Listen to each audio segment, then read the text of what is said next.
Where's the best kind of bottle in which to piss, Rabbi? Well, certainly not a 2-liter.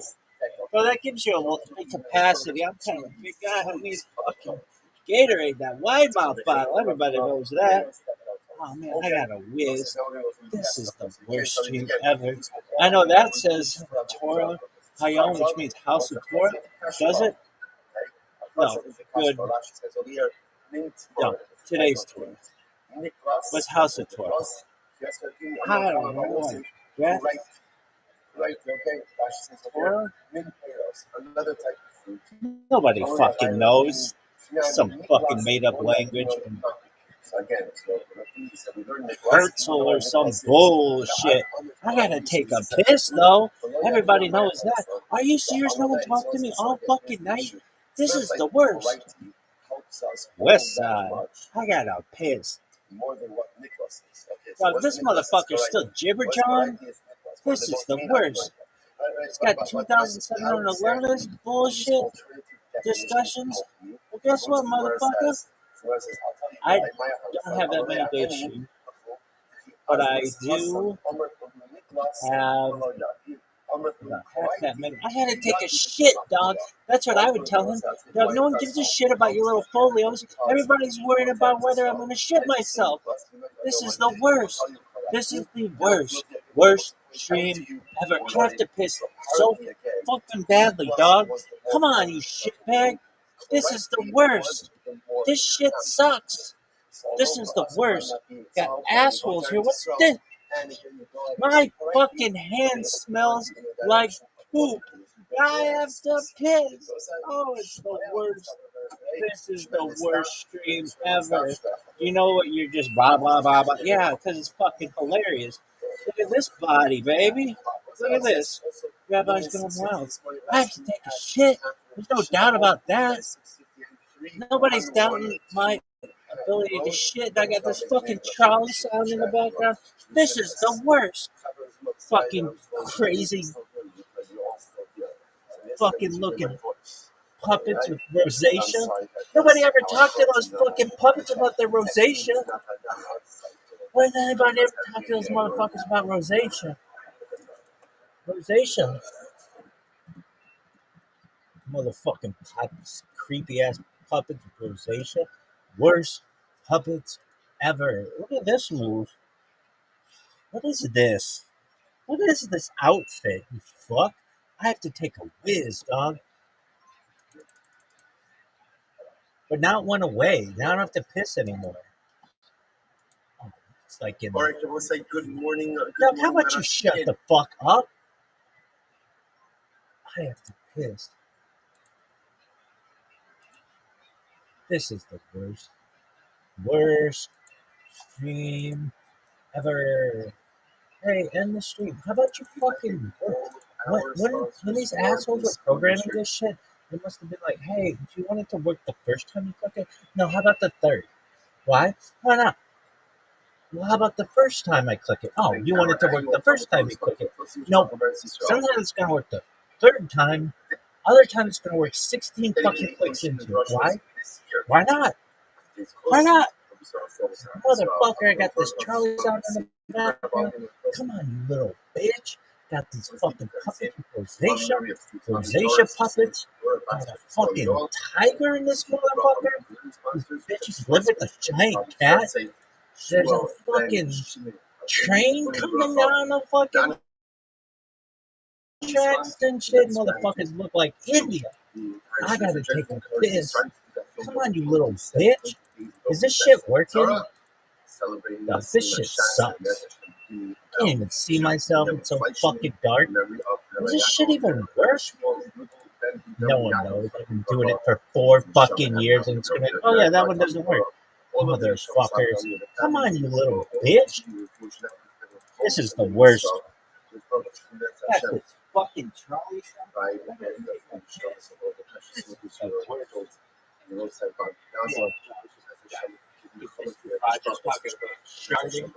This is the worst. Amazon Web Services doesn't work because Bezos is fucking sitting on his own thumb. Motherfuckers, I gotta Come on, you little bitch. I got this guy Jibber John. Nobody knows what the fuck he's talking about.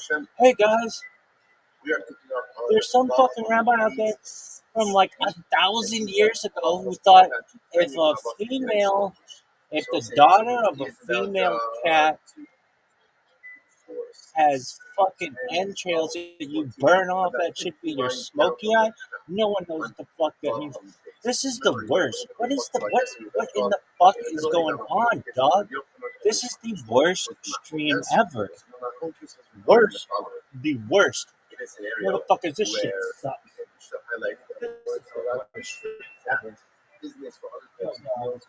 Yeah, fucking Mr. Rogers talking about sharding, living in a puppet world. I got the shit. So you know what I'm saying?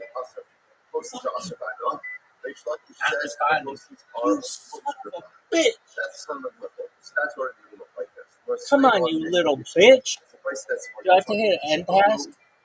Oh, no, you don't have to hit an end task, Rabbi. You just have to sit here and play with your balls. Come on, you little bitch. What's going on? Why aren't you fucking working, dog?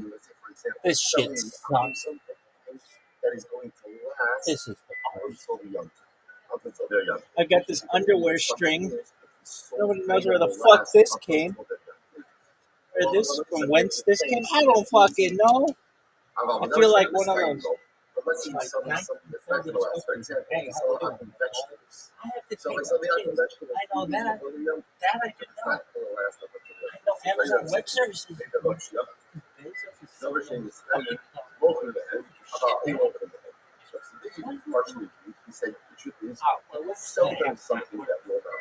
Why? Bezos is fucking when he sells off something that he won't last. For example, again, vegetables, because he wants to go ahead and make money before it drops. Somebody tells a story of we know the truck really got wrong. He started with the only go.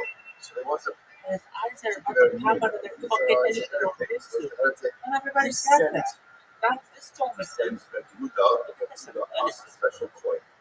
This shit is send off. So athletic. Now when did this gift on his young on his own young it's like it's the same price. How much the other so much that we give. Ashkelay, if I accept it, puzzle moment, the ultimate stream is me.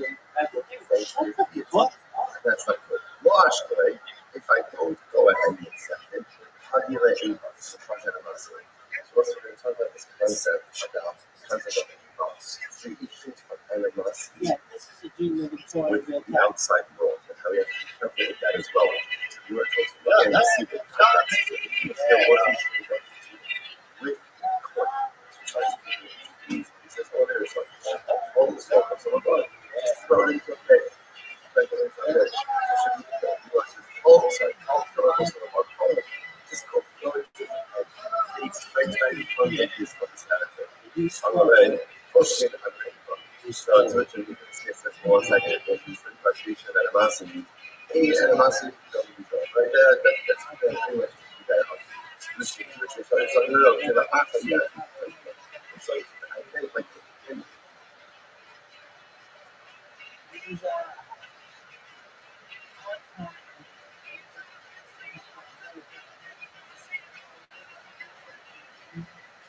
that's cool. Are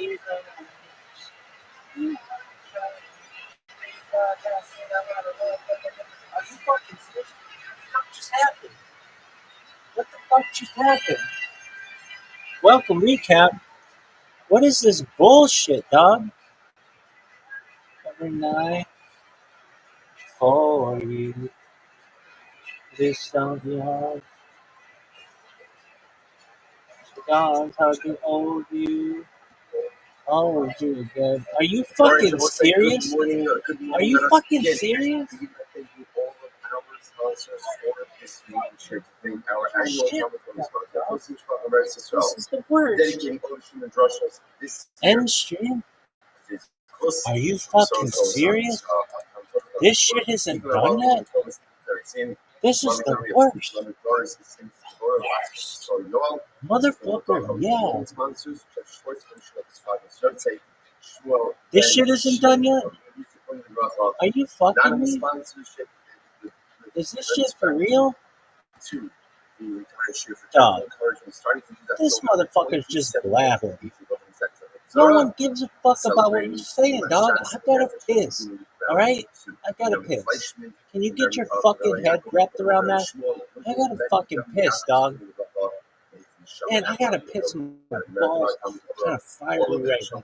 Hurry the fuck up, dog. Enable audio playback. No one knows what that means. No one. No, what does that mean? Like you can hear it afterwards? No one fucking knows. Worst stream ever. Hey everybody, remember the time I did the worst stream ever? Oh yeah, we all remember it was the worst. Come on, you little bitch. 10, 9, 8, 7, 6, 5, 4, 3, 2, 1. Oh,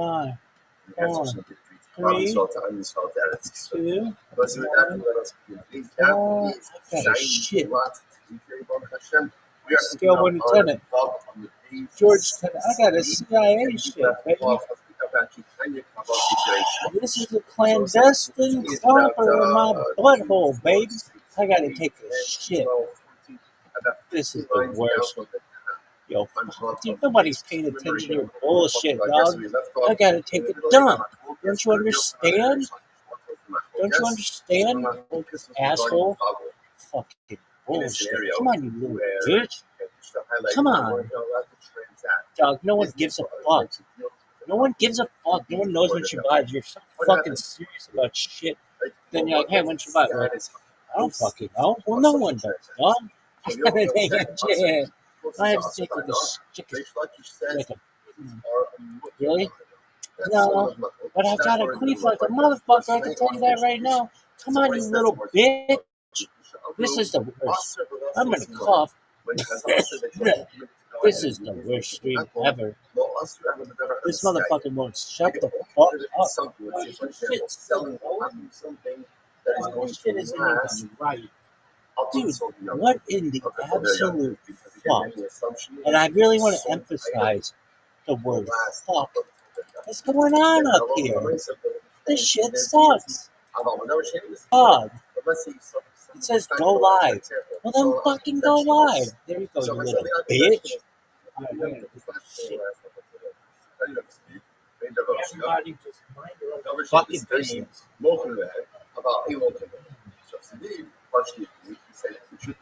You can sell them something that will not last, but you cannot purchase from them something that will not last. A lot of people are there, but the Apple has tremendous income when it sells off something that won't last. For example, again, vegetables, because it's able to go and make money before it drops. So you tells a story over here. Very interesting story. The struggle in Tigara started out with the Sietomito. So there was a particular name. It's a heretic. It was a heretic who sent Rabbi a special toy. Dinar, he signed off. He sent him a gift. Now, when this heretic that he sent Rabbi Yehuda this gift on his young I hope he's already young. So Rabbi Yosef Rish Lakish coming. So Rish Lakish was sitting before Yehuda. Amar the other to Yehuda said, what should I do with the gift? Ashkelei, if I accepted the gift, puzzle the program. Then ultimately, again, this heretic is me would give thanks to his deity.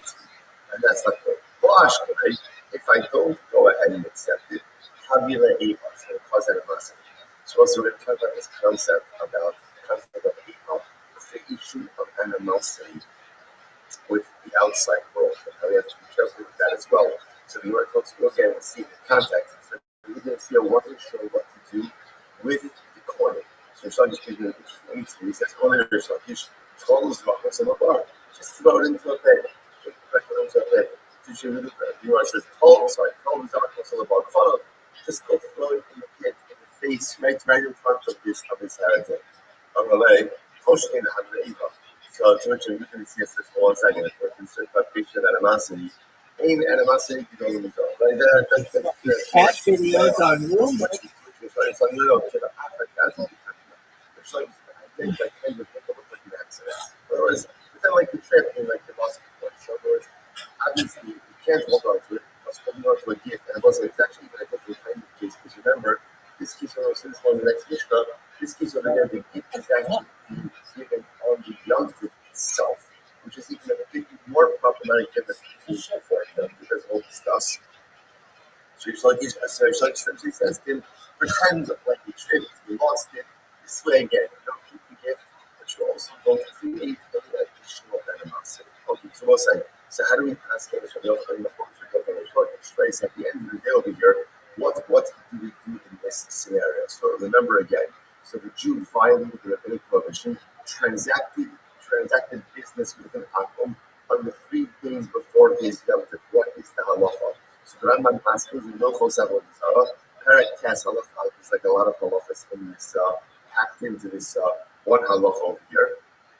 The Rambam writes, "Avar b'nosa v'nosa anymore, but also shlosh yomim. Arei set mutter b'haydo." So the Rambam asks that if you find it, you transacted business on the 3 days before their Yom Tov, you have a minute check for proceeds. So the Rambam asks like Rish Lakish. However, Rambam no say b'yom chad hamimayim areza aser b'haydo. If you transact business, right, these transactions with an akum on their Yom Tov itself, then the proceeds are aser b'haydo. Right, so 3 days before, if you violated, you can benefit from it. On the Yom Tov itself, you can't benefit from it. All right, incredible. Let's go back to So next, ultimately, again, so what about lending them or borrowing from them? Both of these are from them. So I understand why I can't lend something to an apple in the 3 days before his Yom Tov, because again, I'm not going to be benefiting because again, he's growing his assets, right? He now has additional assets to his name. So the Gemara says, however, I'm able to come and do. Why can't I borrow from him? Right? I can't borrow from him. Again, that's diminishing what he has. So why should that be Rabbi? Rabbi says we're concerned that if you borrow from them, you become to go ahead and lend to them. That's about it. Rabbi said no. So Rabbi said no. The issue over here is in general, the akum is going to go ahead and give thanks to his deity. So you're going to see this focus occur over and over. So what Rabbi is really saying is like this: when an akum sees that a Jew is dependent on him, that gives him simcha. It's so fascinating, right? That what does the world want? What does the world always want? The world has always wanted subservient Jews. That's what the world wants. The world always wants dependent Jews. So in the Mesa, again, and that's why the world is such difficult to see when Jews stand up for themselves, they just fight back, and that Jews don't have to rely on others. In any event, so Rabbi says over here that when the Jew, as much as from an asset perspective, the akum has less. At the end of the day, he is still defense to his deity because the Jew is dependent on him. Therefore, again, you can't borrow or lend. Next, the halos, somebody who allows him to lend or to borrow from them. So we show the halos and I understand why I can't lend me because by lending him, right, he has more property, he has more assets. I don't know most may have but why can't I borrow from him? Because again, the assumption over here is when you borrow, you're diminishing the assets of the apple. Rabbi is zero levels in the halos. Once again, Rabbi says we're concerned that if we allow you to go ahead and borrow from them, you may come to lend them. Rabbi once it says, no, all of this is because when the akum sees that the Jew is dependent on him, he will be famous to his deity. Incredible. So one of those right there. Sometime before run. First of all, I'd like the phone from the phone ahead. So go ahead and again pay back the akum and to collect payments from him. So you must understand the phone. So I understand why I can't pay him back. It shouldn't become our love with him. Because at the end of the day, I'm increasing his assets. I will withdraw on him. Maybe we'll take him back. Ultimately, to pay him to right to exact payment from Yaakov, that's diminishing his assets. Why should that not be mutter? Rabbi, once again, the from and Atu Nepar. Rabbi is concerned if we allow you to go ahead and pay back, to extract payments, you may come to pay back. Rabbi Amar, Kula Mishum the Azamimo. Rabbi said, no, all of this is because, again, the Akum feels a sense of gratitude when he knows that the Jewish depend upon him. I was supposed to say, so the obvious question is, why need all these cases? In other words, whenever you see a repetition of cases, and the cases are all having the same basis for principle, the fundamental question comes up, just say the case once, highlight the principle, and we got it. We have applied things after that. Which the rest is tricky. We need all of these cases. Why? Allah says, mine. So, because if the Tanakh position would have just credited doing business with an and feeding for example, you shouldn't come out of it. Because again, obviously, if you're purchasing something from the Apple, he's gaining money. It makes sense that we'll go and give gratitude to his deity. But I would have thought that to borrow money from the Apple would have been better to borrow something, because when you borrow something, you're taking the object away from the person. That wouldn't be a source of gratitude to the Apple. Therefore, I would have thought that would have been kind of a show. And if it would have just said you can't borrow from the Apple, you shouldn't have a because when someone has to borrow something from you, I say, what does that show? Someone has to borrow something from you. What does that show? I have and you don't, right? I have and you don't. So you're dependent on me. Therefore, I can't do that with the Apple. This is anybody with gratitude to his deeds. How about real boats with him? And ultimately, again, to borrow money from an Apple, that's the sound of Apple. I guess it's very interesting. To borrow money from someone only causes the lender sad.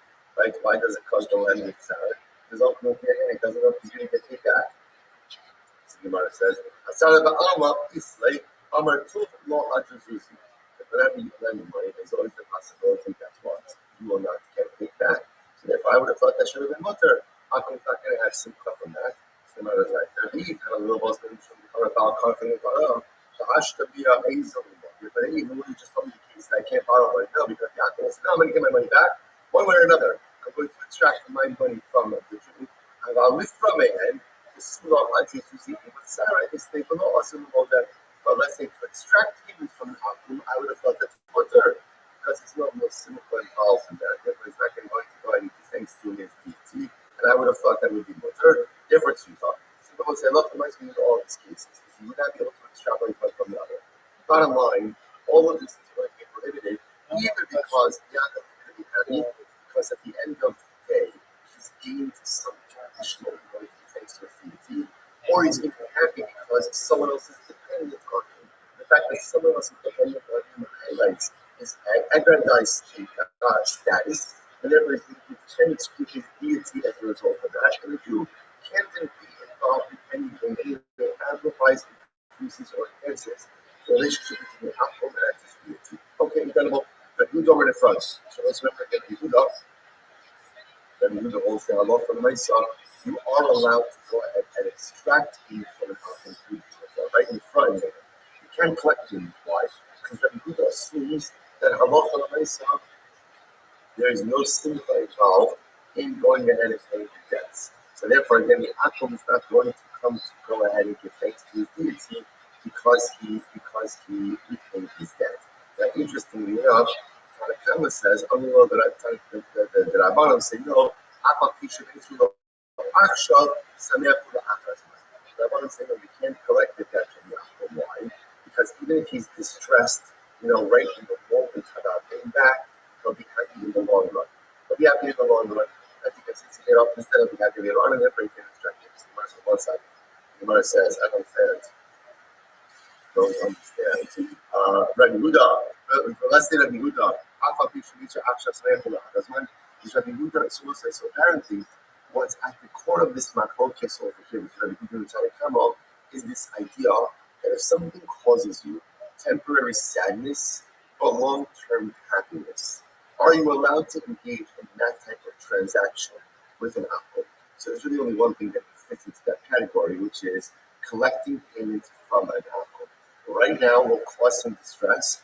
Later on, if it's good to know that you're paid off from debts. So Rabbi Yehuda says that's not a problem. You just look at what the transaction is now. You don't look at what it is in the future. kind of comments says, no, we look at what it is now and what it is in the future. So the Gemara says, I would say that Yehuda doesn't hold with this concept of he doesn't hold with this concept that something that causes you temporary distress but long-term happiness is considered in general to be a happiness transaction. So the Gemara says, Taik, listen to this. Yehuda really says, a woman should not go ahead and put lime on her face. So women used to use lime like a facial. Basically, you cannot apply lime so that it worked with fine days. When it was on you, it was distressing. You would be of a sound out of time, and you would take it off, and it would, I guess, does wonders for the complexion. Right? And anyway, so the Gemara says over here that a woman should not go ahead and apply lime on her face on Chalabai. Right? Why? Because it causes distress. It's going to take it from a simchas yomtiv because her face is covered with lime. So the Gemara says,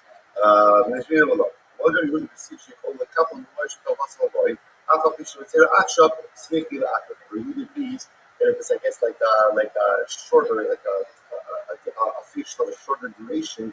We should put the lime on and then peel it off. Then it's okay, right? Why? Because even though it's distressing for her now, ultimately, she'll be happy afterwards with her complexion afterwards. So what do you see there? So then Yehuda does hold to this concept that if you have an event or a transaction that causes short-term distress or long-term happiness, you look at that as a happiness transaction. If that's the case, then Yehuda on Mishnah should say you can't extract premiums from an akum 3 days before this yomtiv, because even though it causes him immediate distress, it will cause him long-term happiness.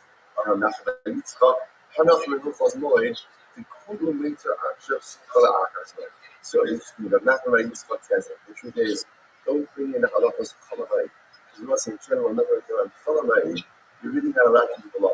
You're only allowed to do things for Ulfa Nefesh, and perhaps to stave off some type of loss. So in general, anything you're allowed to do on Chalabai is things that cause you temporary distress, in other words, because it's work, temporary distress, but for some longer term or for some down the road simcha. So you can't really bring a right from Chalamai because Chalamai is a little different construct. But Rabbi says, so it's interesting. Rabbi says that in general, when it comes to paying back a debt, so the Obi Kocham is always in a state of distress. Paying back debts is just stressful for an act. In other words, by your Jew, you can have the concept of something that is temporarily stressful and temporarily difficult to yield to long-term happiness. Right? They don't have that construct, and therefore payment of a debt is always just going to be distressful, or difficult. So also, that just happens to be a fascinating idea. I mean, I just think from the Ikra and the said, it could very well be that the difference by the Jew, right? What is unique about our people, right? So just if you think about it, what is unique about Am Yisrael? Well, see, Am Yisrael can really be summarized in this one phrase. Like the whole soul of Klal Yisrael is that we are willing and able to deal with immediate pain and immediate difficulty because we believe that it paves the way for long-term good. Is almost like our mantra. That's how we've gotten through everything in the last 2,000 years up to literally this present day, because we believe, right, that the tsar of the achshav, the difficulties, the challenges of the now, are only here to pave the way to some greater good later on. But that may be something that hashkafa may be something that is unique to Klal Yisrael. It may be something that is unique to our people. It's embedded in our DNA, and it's what allows us to overcome every single challenge. And I will say, by the way, it's not just true on the national level, it's true on the personal level as well. How do we navigate life's challenges? Life is filled up, not just on a personal level. I'm talking about us, just like day-to-day in our own personal lives. How do we go ahead and navigate those things which we encounter every single day? Because the hashkafa of being is anti-patient with our action. Life is incredibly difficult, maybe very difficult for me right now, but I believe with all of my heart, Sameach Gula Achras Night. I will get through this. Not only will I get through this, ultimately again, I'll be successful again. Not only will I be successful, but somehow, some way, this difficult circumstance will set me up for dynamic growth going forward. It's not just that I'll live through this. It's not just that I'll get through this. It's that this tsar in of itself makes the foundation for the simcha that is going to come around. This one line of ourselves, one line is anything and it's what we are. This is who we are as a nation and as individuals. Rabbi comes along and says, by the way, they don't have this. They don't have this. They don't have this. Whether that means they're living the here and now, whether that means they lack the ability to have future-oriented perspective to understand that Saras of pave the way for the success of tomorrow, but Rabbi is just simply saying this is so. This is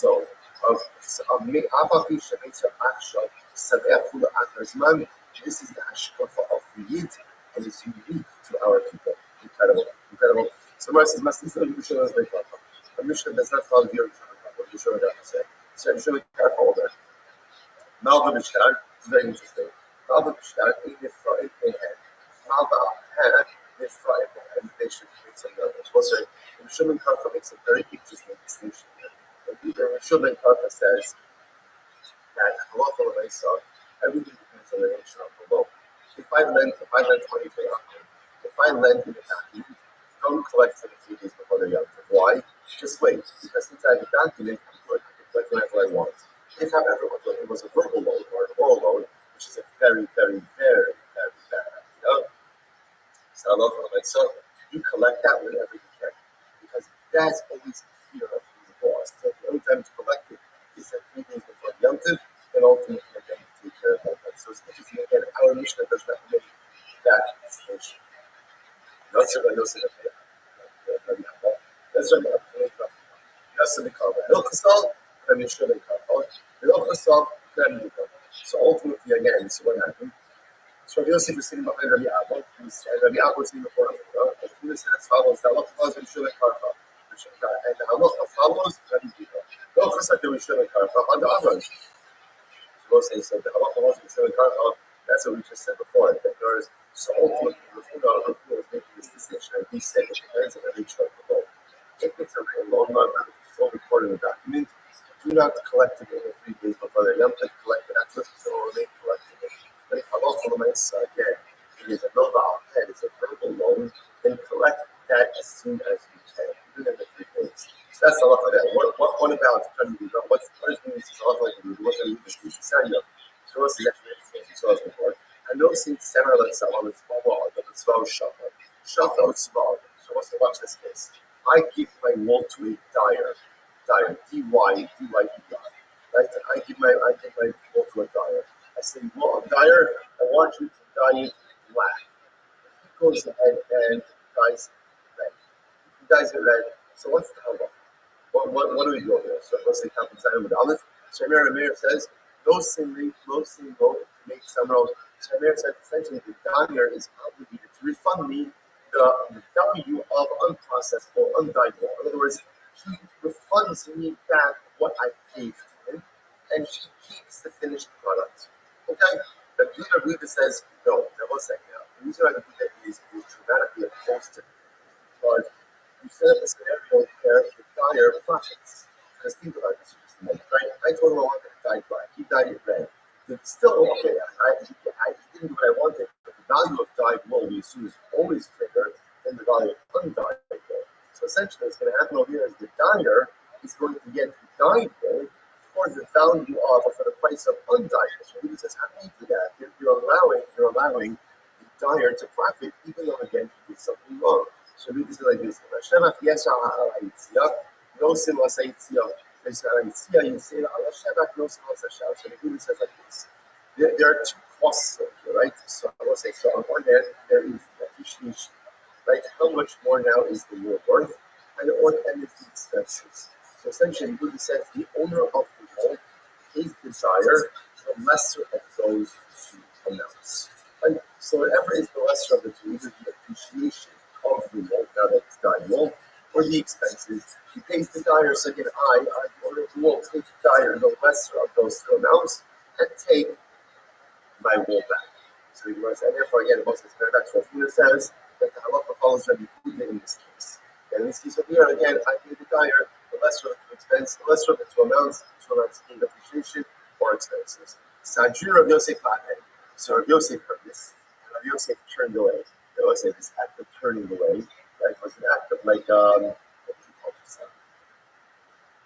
Not disrespect, an act of displeasure with what was said. Right? So he turned away as like very displeased with this whole discussion. So Mishnah Allah for Yishon and Karkot is there. So now why was he upset? So first thing, so like this. I understand why you make it very statement, but the Allah also Yishon and Karkot, right? Why? So I tell us what Yishon and Karkot. Yishon and Karkot also said that in terms of the collecting of a debt for the husband, it all depends how in depth those required. If it's in depth in the document, you are not allowed to collect it on the previous judgment because it will be collectible afterwards.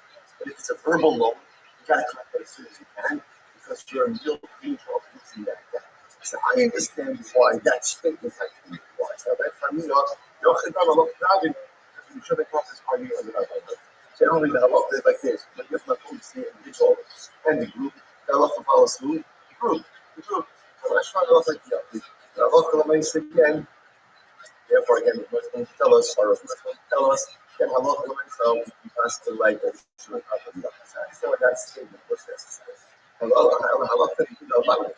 But why they need to make a declarative statement that halacha must represent that was number again? Bless you. What was Rabbi Yehuda? That's the case why I give the wool to the dyer, right? I wanted to dye black, he dyes it red. So Yehuda said what? I give him the lower of the two, there are two amounts. Or dances.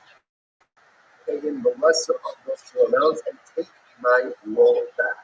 But why was there the need to say the halacha like Rabbi Yehuda? Pshita, that's obvious. Why? The machlokas, the afterkaf stam. So we'll say this is fascinating. In Gemara, whenever you find two Mishnayos, Mishnah number one records a machlokas, Mishnah number two is a stam Mishnah. What's a stam Mishnah? Stam Mishnah is a Mishnah that records one of them without attribution. So whenever you have machlokas and then stam, the machlokas always follows the stam Mishnah. That is a Talmudic principle. Now watch this. I'm going to say now, our case over there, machlokas, the Baba Kama. Now I'm going to say now, ultimately, the machlokas that we quoted before is in Baba Kama. And how it is going to So that's the part that we quoted before, right? Is Baba Kama. Right? I know Saint Sever, but someone is false. So machlokas of Yehuda and Rabbi Meir is in Baba Kama. Stam, the Baba Mitzvah. Then there's a Stam Mishnah Baba Mitzvah. What's a Stam Mishnah Baba Mitzvah? It's Stam. Makola Mishane, Yado Alakata. The opposite of Yada Alakata. What was the Stam Mishnah in Baba Mitzvah? The Mishnah said like this: whoever changes the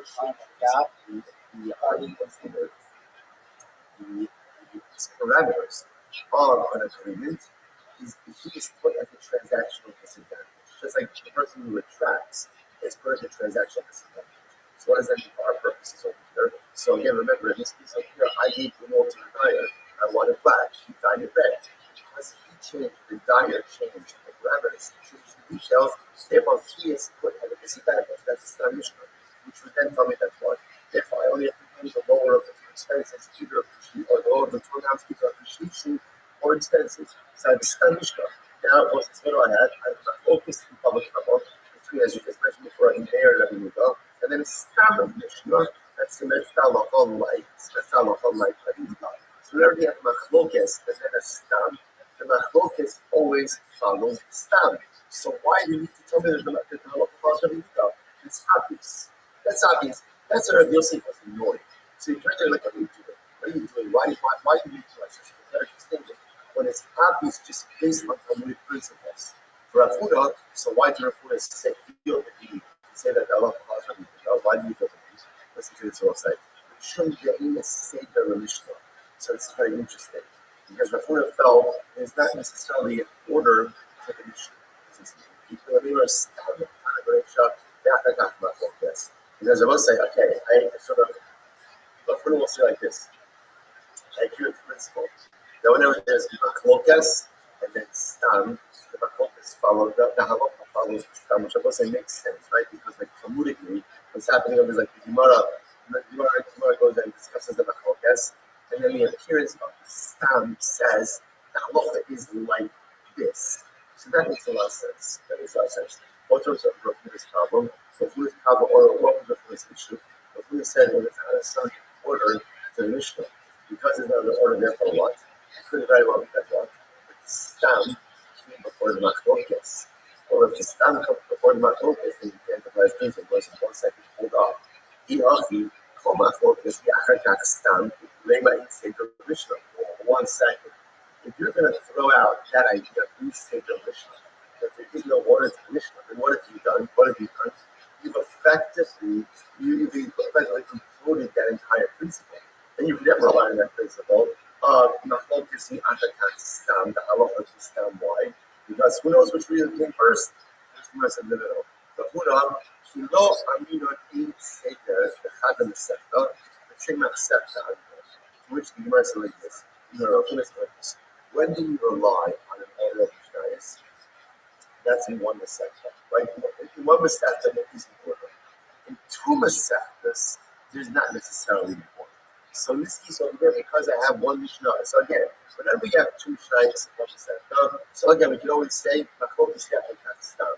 But in two separate Masechtas, there's not necessarily important to Mishnayos. So therefore, in our case over here, because one Mishnah is in Bava Kama, one Mishnah is in Bava Metzia, you can't rely on the principle of Machlokas Yachakach Stam, halacha Stam. Therefore, the Buddha felt to say what? Halacha follows Rabbi that again, that you pay the lesser of the two of them. It's incredible. Rabbi Yosef will say, if that's the case, then Rabbi Yosef is going to turn away a little bit like in displeasure. So Rabbi Yosef, why getting over that?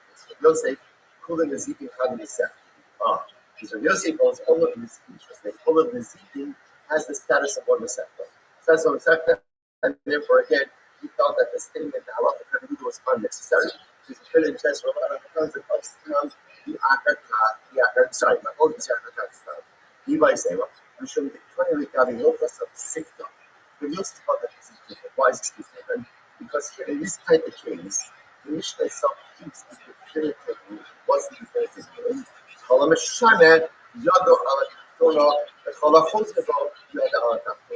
The definitive meaning was in general. If you change the deal, right? If you change the parameters of the transaction, you are put at a disadvantage. So Rabbi Yosef felt that is such a declarative and accepted statement that there was no need state the halacha laws of everything. Okay, so I must say the halacha does follow that. Okay, let's just let our to get that out of the way.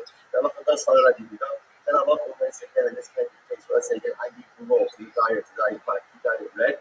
I pay him the lesser of the two amounts, either the appreciation or expenses, and I get that blended. That's the way it works. And indeed, it seems that the halacha laws we should as well when it comes to collection of debts 3 days before the Yontif, if the debt is recorded in the document, don't collect it. Just reflect the Yontif. However, again, if it's a verbal or all loan, the halacha likes to collect it. Why? Because again, there you're real fear, real potential of losing it. So now, by the way, I mentioned that Yishuv and Karcha, we're just going to do a whole bunch of Yishuv and Karcha cases, which are really great. Listen to this. So tell me about it. Lo Yomar Adam Matamera, and you should come on Mira Eretz. Listen to this. I need work. I need workers that are going to come work for me. So I'm not allowed to stay on Shabbos. Ruling, maybe we'll meet up after Shabbos. So again, obviously, we're not catching anything. Right? But again, I'm saying, maybe you'll show up and work together. You'll come stand next to me after Shabbos. Another way of saying, maybe you'll come do some work for me on Monday Shabbos. That's kind of happening. Shabbat Karcha Omer Adam Mechaber Nira Shekam of Mira Erev. Shabbat Karcha says it's mutter. Now why is it mutter? Because notice that statement I made no reference to work. So Shabbat Karcha says the only time that it's problematic is if I were to go ahead and make a mention of work. When you come, can we meet up on Monday Shabbos so that you could go ahead and do some work for me on Monday Shabbos? That would be problematic. But to make a statement that doesn't reference work, but just says, it would be wonderful to see you, right? But I see you on Monday Shabbos, that you show me how that is an older statement, makes no reference to work. So most of it's part of the greater motif that in general, when we speak on Shabbos, that's we really speak about how we speak during the week. So therefore, we speak about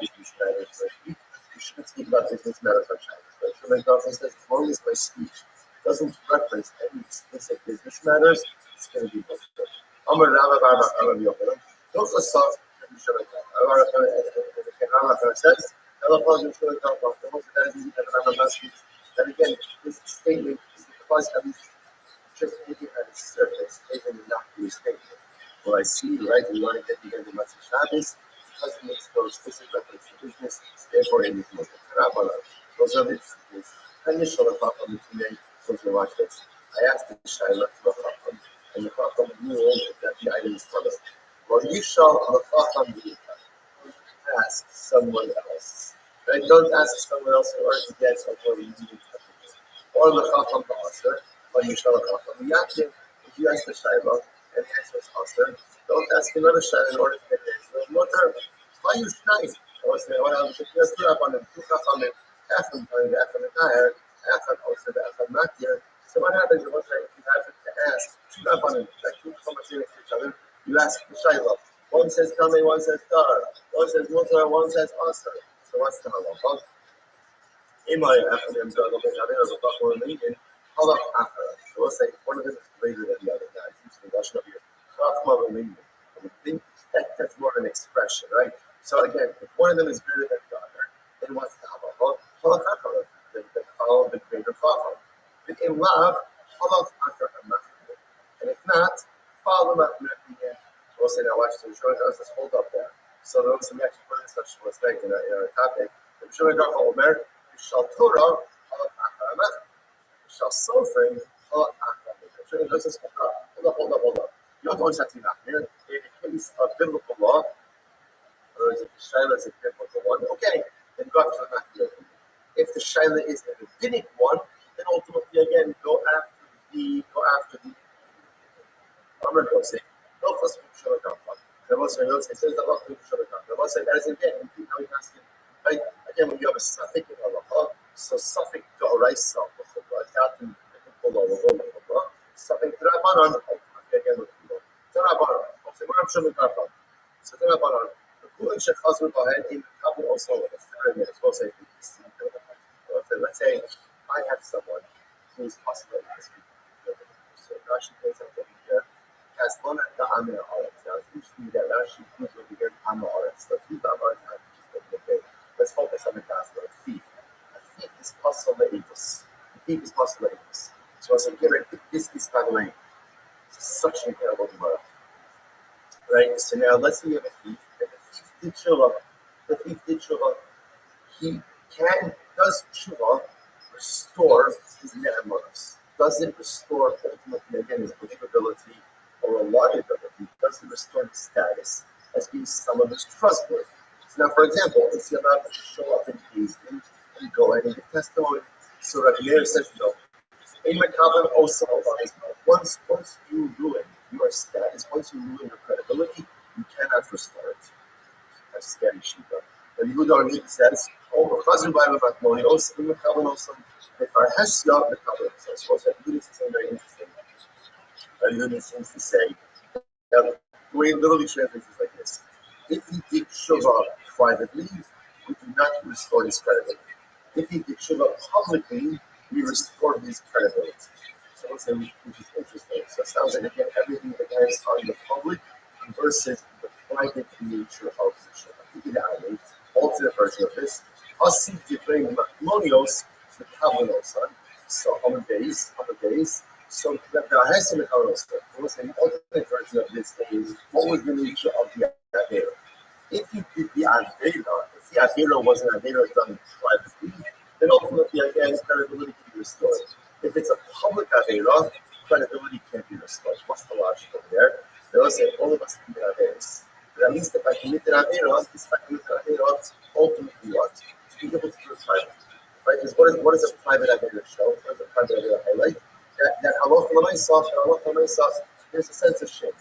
Right? If I do something private, and I will say, shame is incredibly important. What a shame, highlight? But then I know what I'm doing is wrong. They will say, the most important thing.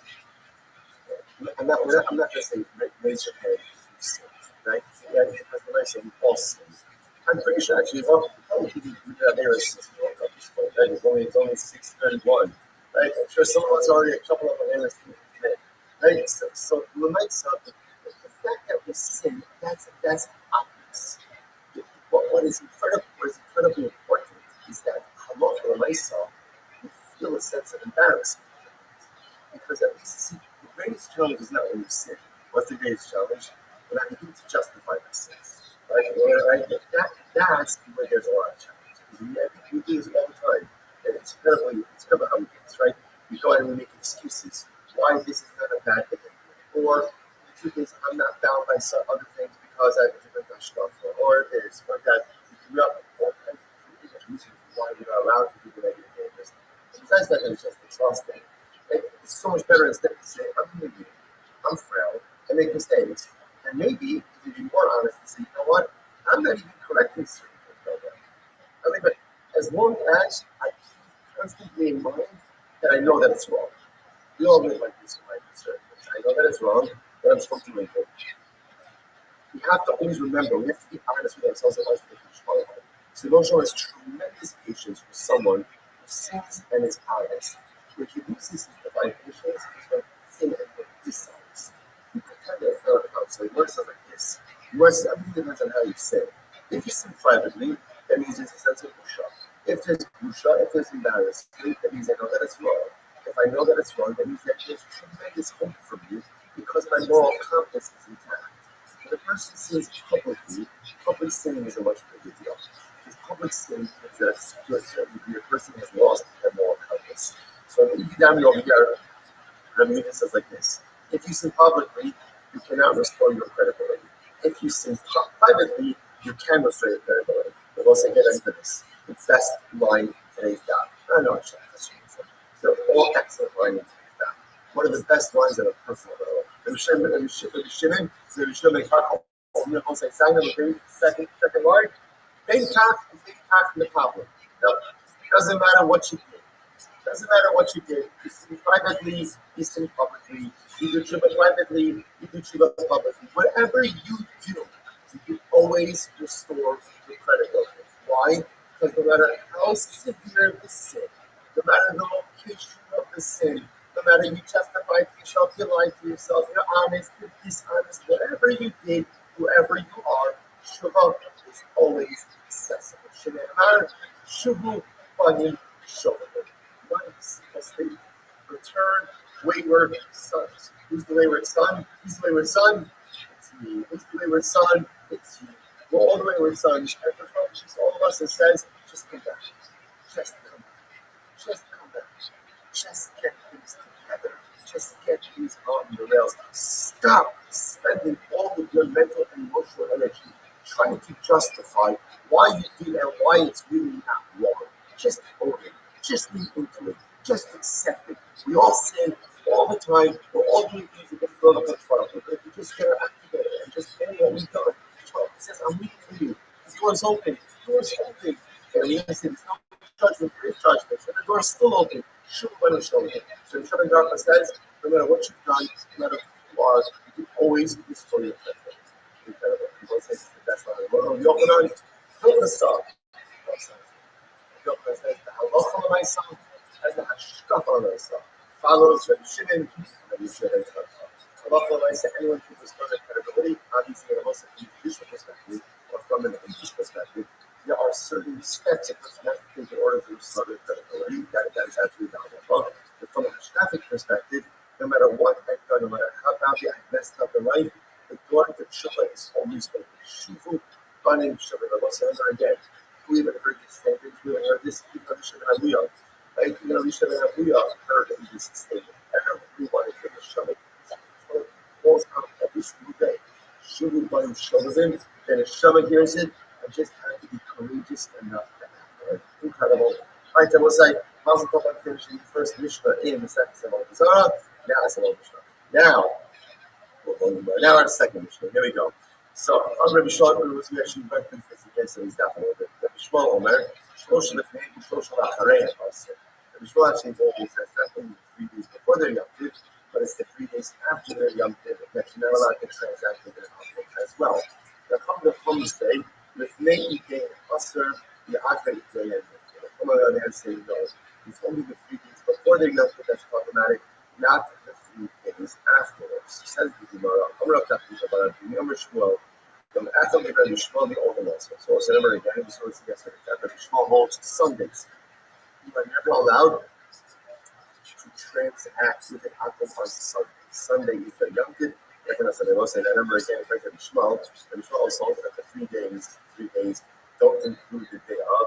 So effectively, Rabbi Shmuel, you're really never allowed to transact business with an Atham. But again, that was yesterday. But from the Chum said the name as well, and the Mutter, no matter Tanakama. So we'll say, so the Chum of our Mishnah seems to be seeing the same thing as Tanakama of the first Mishnah. You're seeing the same exact thing. You're not allowed to transact business, or you're not, I should say, you're not allowed to engage in transactional activity with an Atum 3 days before his Yom Tov. So again, the Chum of our Mishnah seems to be seeing the same exact thing as the Tanakama of the previous Mishnah. So what's going on over there? Which Gemara says maybe, hey, we'll only be able to the guy. So maybe the point of contention that we'll say is going back to yesterday's shop, do the 3 days include the Yom Tov, or is it 3 days not include the Yom Tov? So the Gemara says, Tanakama Saba ain't below day. The Tanakama on the previous Mishnah holds that it's able to 3 days plus the Yom Tov, so total 4 days. The Rabbanah Basrai Saba ain't include the Yom Tov, whereas the Rabbanah Basrai might hold that no, the 3 days include the Yom Tov itself. You might say, well, another potential argument. So what's the other whole trying to figure out the distinction between the Chachamim of our Mishnah and the Tanakama of the previous Mishnah seem to be saying the same thing. He bites into other possibilities. Nasas and Nasas becoming that. So what's the other possibility is what happens if you finally and you did transact with the Akhwat 3 days before the Yom Tov. What is the status of the proceeds? So when it says Tanakama Summer, Nasas and Nasas Mutter. All right, the previous Mishnah Tanakama held that the proceeds, although you just like prohibited, the proceeds are permitted. Rabbanah Basrai Sabri Nasa and Nasa Nasa. Whereas the Rabbanah of our Mishnah hold that no, the proceeds will be prohibited. Okay, another possibility is the Shmuel recommended. The convention even is Shmuel. Then Shmuel said, "But Gola ain't us El Yom Tov." We'll say this is great. This is great. Shmuel said. In the diaspora, so also remember again, the Olympical Club in Eretz Yisrael and of Torah Kufarat. So also get ready for this. Shmuel says, in the diaspora, when it comes to transacting with the Olympical Club, ultimately again, you only have to worry about transacting with them on the day of the Yom Tov itself. Now, what's the reason for that? If you look at Rashi says, Rashi says it's great. Ein Olympical Club adukim kol takva of all those Club. You know, like I'm on. All take a function, Putz Laretz, Lav of take a Abim, the other supposed to this. Apparently, the optic from of Putz Laretz are not so slow. They're not so slow, they're not so committed. That's the name. The Putz Laretz of the problem, they're not as intense. Like, I just take a like that, whatever, it doesn't matter what people talk, whatever it is. I forgot about take a problem, whatever it might be. So nice, it's fascinating. So therefore, again, and again, we're going to see this. That ultimately, again, in the goal line, the diaspora. I'm sorry.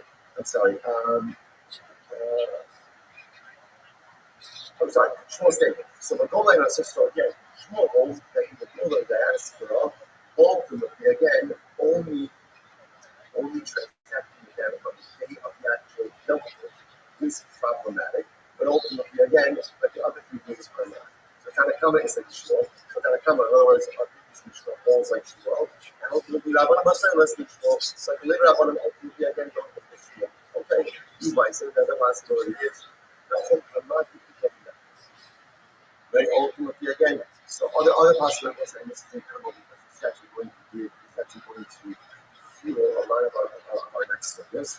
The statement of Nachum Hamadi ultimately again is the point of contention. The sign up. Nachum Hamadi Omer, Eino Asr Elu Hafam. So there's another shtickle. Nachum Hamadi holds that there's no 3 days. There's only 1 day. There's only 1 day. There's 1 day ultimately again that is problematic. Tanakama less than Nachum Hamadi. So ultimately again the Tanakama, the previous Mishnah does not hold Nachum Hamadi. But Rabbanah Basrai is the Nachum Hamadi. Whereas the later Rabbanah ultimately again holds on Nachum Hamadi. Okay. So we'll say, point over here is, although it sounds like the coming of our Mishnah are saying the same thing as the previous Mishnah, they are in fact separate entities. So we'll say, first white line, the saying him Dude. לא אמרתי, אינו עשה אלא יום אחד לפני. What up, baby?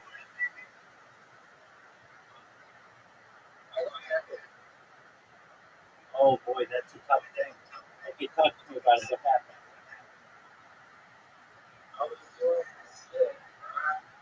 Talk to me. What's scared? Who's the blind and deaf guy? I hate that joke, but okay.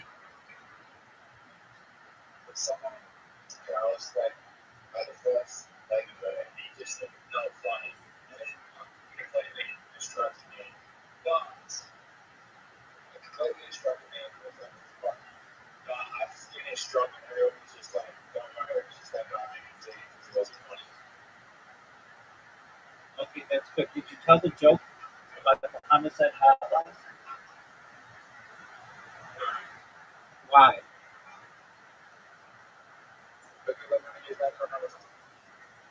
Okay, so what did the guy say? He just was not funny.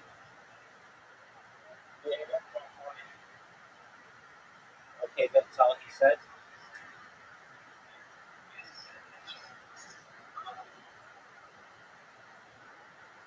I mean, I gotta agree with him. I would have said it, but I agree with him.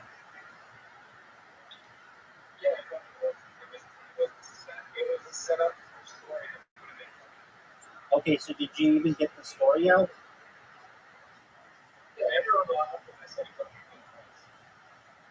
Okay.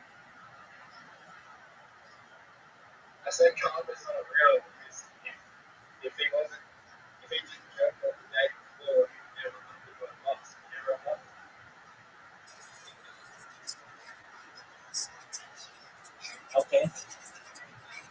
Dude, do you know what Sora is? SORA?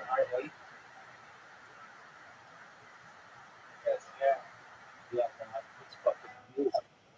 I've been making shit with him and it's like, it's really good. I've been making stuff like Empire Obama Site. What the fuck's dude? I've been making stuff like you're good. It's really good. Um, okay, so 0 to 10, how did you do in Stanford?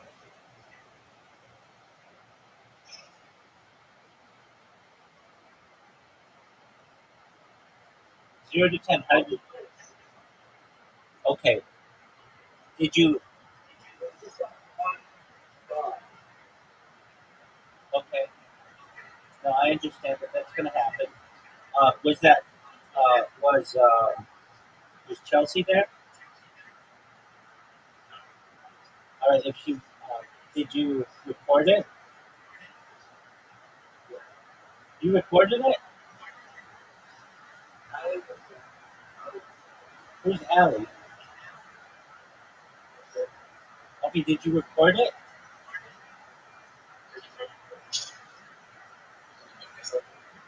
Sure, take your time.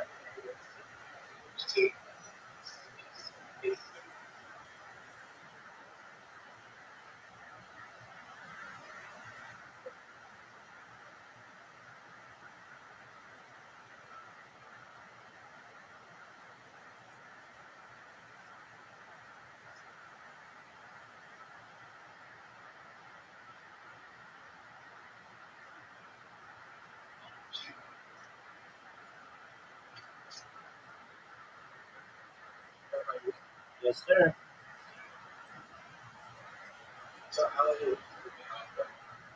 For what?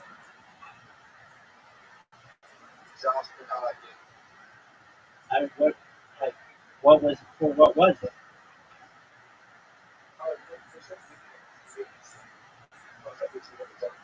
Oh, that's nice.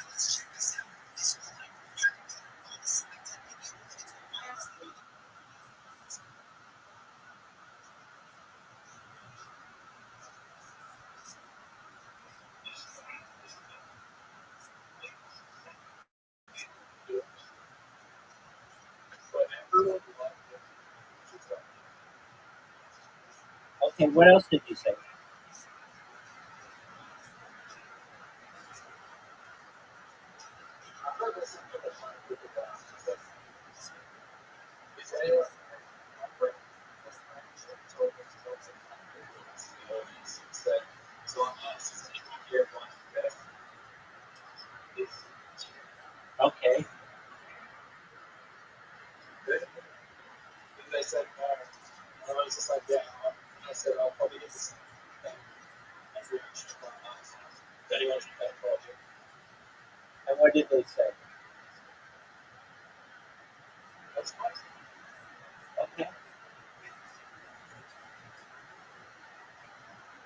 And do you think Allie wants to go out with you?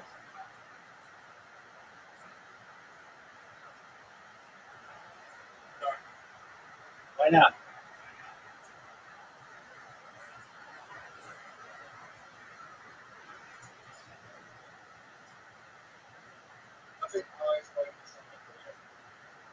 All right.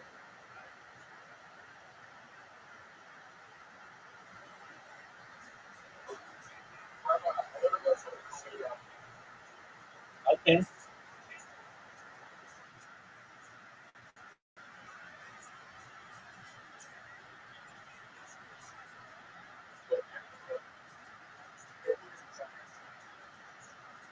Well, I don't think they're going to tell you that.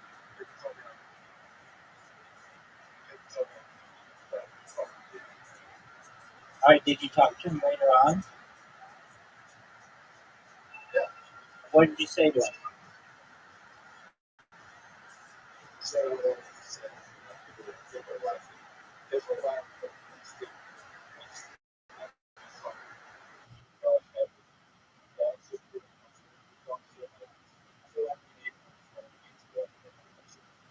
Oh, is that what he said?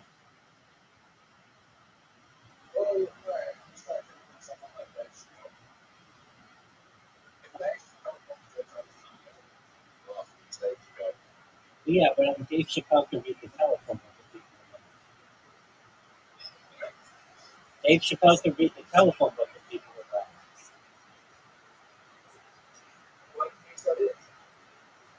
Because he has credibility.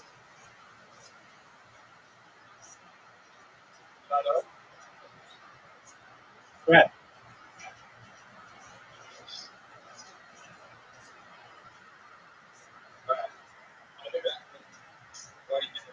Sounds like a friend. Okay.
also no shooting. So that's not what this up here he says that it's not 3 days that are prohibited from transactional activity, but rather what? 1 day. So listen to this. Amrulo, so they said to the Yishtaka double now. Right? Let's forget that and let's not talk about it. That's another way of saying incorrect. Incorrect. Let's not talk about it. Va'ika. That one of us right quick. Let's take 1 second. Just as I just before I get to that one of our Mishnah over that. So how can we forget it? The most money shall come in them. That means that it's not hard. So there is this singular opinion that it's not 3 days better, it's 1 day, and you then have to come say, forget about that shit, we don't talk about it. Tiny ego. Nothing about the over sources, and that is mentioned that's not much.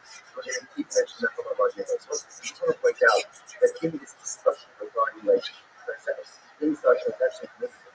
Essentially what you see over here is as follows. You really have 3 different opinions. There is this opinion of Rabbanon, or Taik, 3 days before the Yom. Like, there's the opinion of Rabbi 3 days before, 3 days after, and then apparently there is this opinion of Nachal Amadi that just 1 day before. 1 day before. And Nachal Amadi seems to be taken out of play immediately. Right? That's what I say, no one subscribes to you take him out. But just understand that he's there. Now they're going to show Nachal Amadi, where's going to talk about Nachal Amadi. So there's Nachal Amadi over there. Ochel and Sus Sahar, and Sakim Muhammad. So it's very interesting. So we're going to take this details from what he does. I don't understand what we're going to talk about there's this concept, a rabbinic concept, that you're not allowed to sell certain types of animals to without sell large animals to non-Jews. We'll get into that and why that is actually a Shabbos issue. Shabbos issue. There's another interesting discussion about going ahead and selling. What about selling? So you says follows. So if you look at actually there are multiple talking, some of them machine on the table, and most of them will also look at the showing that about these ones is like this. You can sell a sahar onto a male horse that is old. Right? So the older horse, ultimately again to an apple turn war. Now what does this mean? So actually what's like it's not for today. It's not for today. Because it's tomorrow is from Chodesh. Tomorrow's from Chodesh. The Mir Hashem. We begin at 5:45 Mir Hashem. Happens at 7 o'clock. Also doing an additional disposal. Sorry, 6:30. 6:30 chakras. Also being there tomorrow. An additional disposal this week. That's Hashem with some additional singing, some music. So that'll be at 7 o'clock tomorrow. Sorry, tomorrow. I have some information. So in there, Hashem, so that'll be tomorrow, 7 o'clock. So you put that out on the email as well. Sure, go and send something for today. You know, lots to be tomorrow, but in there, Hashem, we will get to it. All right, so let's have a great day, everyone.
All right, guys, good morning, good rough.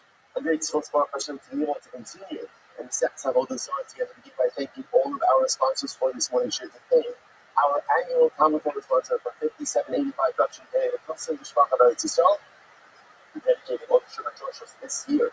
As is a close from Source to Ulster and Yisrael. Our commentary sponsors are Dr. Stephen, our Morgan in October, Stephen Terry-Zin, and Robin Lewis, Steve's mother, Doris Gazin, Deborah Bass from Yisrael Yol, on the occasion of her 50th site. Our week of learning sponsor, Jeff Schwartz, convention of his father's yard site, Shmuel Ben Shimon Halevi Zichron Lebracha, and an anonymous sponsor, which we blew lit off that yesterday. Yitzi Stanley, I just have to say, if I may get upset on the recording, but Yitzi Stanley, with tremendous gratitude for the encouragement to start doing that over 2,700 days ago. And we give a second of Zara, the Yitzi Chest celebrated his Siyum Shas yesterday at the Atomit. The Kiddush at the Atomit, Mazel Tov to Rabbi. We'll do anonymous for the rest of the time. Some of that wrote it. But today, and I know Hashem again, but of course the Siyum is very nice. It's even better than the Siyum Shas. Starting it the second time. So Richard gets an incredible Mazel Bracha Simcha Natzlacha as he begins his next journey. He also, of course, is always dedicated to his precious hostages, making sure from Hashem, bringing them home the shalom and the kavod, and the source of all the soldiers may be successful in Hashem on land, on air, by sea. Hashem, the whole mass again, the Koshbar who showered them with Shmiri Serach Shnaka Prakis, may be successful in all of their endeavors. May the control from Hashem, watch over our brothers and sisters in Eretz Yisrael. Keep them out of harm's way, those who have been injured in the Levis barrage, the Iranian barrage, that they have a complete and enduring refuah, and may Yitz Hashem be a week of bracha, hatzlacha, and shalom for Klal Yisrael and Eretz Yisrael. Closing that, let's go. So today's daf is down with Yitz Hashem. We are picking up on Gimel Reis. We left off on Rish Lakish, which is 2, 4, 6, 8, 10, 12 lines up and about. On Rish Lakish. Call up beautiful Gimel ahead of us today. Call up Simcha Balayla. Moshe Halav Shel Chesed Bayo. 3 to 4 tomorrow. Whoever learns Torah at night, after the Shvar will literally extends upon the foot. It's like a string or a thread of Chesed. And I won't say Chesed is kindness, but Chesed sometimes also in work, also in a thing, like a type of favor. So the Shvar endows a person who learns Torah at night, and also endows them with a certain level of Chesed, a certain level of faith by each. Ne'emar Yoma Mitzvah Hashem Chesdo. By right law, Shiro people are me. So there's not time, Yom HaMitzvah Hashem Chesed. Why is it that the Shvar will go ahead and literally again command his Chesed to be with someone by day? And show the right law, Shiro, because my nation has sung at night. So the singing reference the Talmud Torah, if you win that tonight, that endows ultimately again every day with a certain type of Chesed. So you can have it.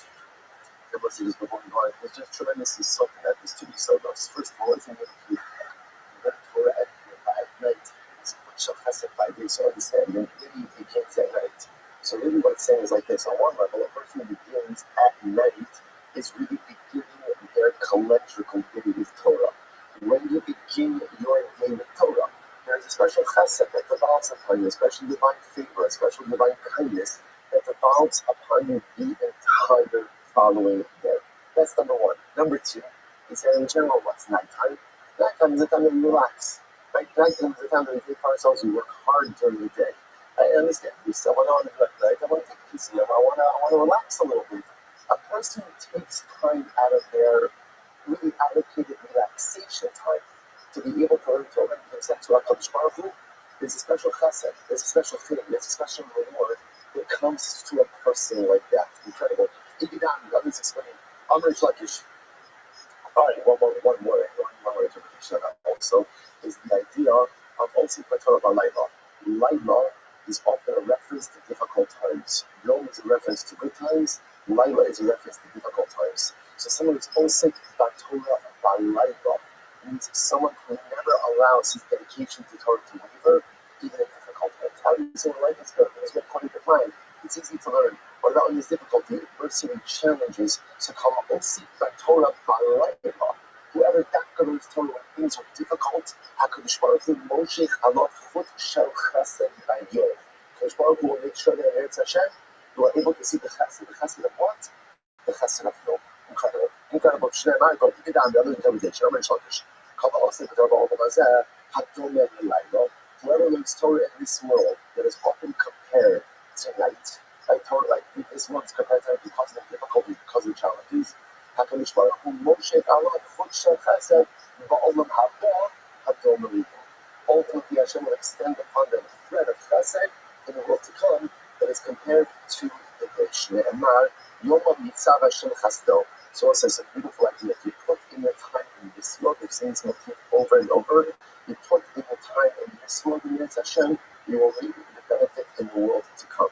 This world often compared to nighttime difficulty, but if we put in the effort, if we keep it up, then in Yetz Hashem, we'll be so that to the Yom Shakula Yom to the Allah says in the Olam Shakula Yom, but no Shakula Yom. It's another guy. I'm going to do the word Shmuel. My Gitsi was the first one I was about it. My Gitsi. But also, Adam Kidgi Hayam, Kereves Kibo Mokshabo. Lama usually going Adam Kidgi Hayam. So what's the reason for why do people compare to fish? So what's say, so it's possible that the most good. Also from Kabako. Also, Adam Kidgi Hayam, Kereves Mokshabo. Why do people compare to fish? So when it comes to the fish of the sea, once they go ahead and they come up on the shore, once they come up on the shore, what's the halacha? They go ahead and they die. Yeah, they immediately die. After the other, Kevin Shem Parshin, Divrei Torah, and Mitzvahs, Yadnes. So what's that? As water is to fish, Torah and Mitzvahs is to us. Just like the fish cannot believe the power of the water, at the end of the day, a yid cannot live without Torah and Mitzvahs. Incredible. The other possibility, there was another, if you notice over here, it's very important also the portion of the Torah or Minhag Mitzvahs. So let's say, so again, it's actually interesting. In Yaakov, there are different souls. So your son just had to be Divrei Torah. But it's interesting over here to do something about the Torah Minhag Mitzvahs, because I think over here, even in this line itself, Chazal telling us something very important. What is the goal of Torah? The goal of Torah ultimately is to dynamic activity. Right? And if we know this, if all I do is learn, but my learning doesn't fit into anything dynamic, it's hard for that. There's nothing reward for that. But that's stunted Torah. Torah that leads to mitzvahs. Torah that leads to a lifestyle. Torah that leads to change and enhance dynamic activity. That's the Torah. So you ultimately again without the Torah that leads to mitzvahs, is like a fish out of water. The Gemara goes like that. The Gemara says, this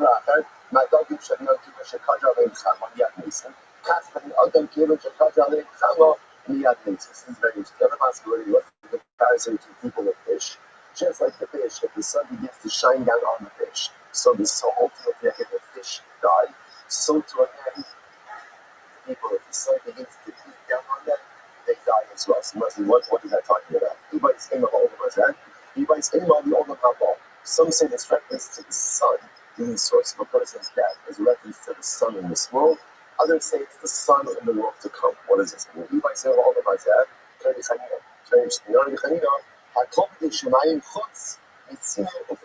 very interesting. Everything is in the hands of heavens except what? Heat and chills. In other words, your health.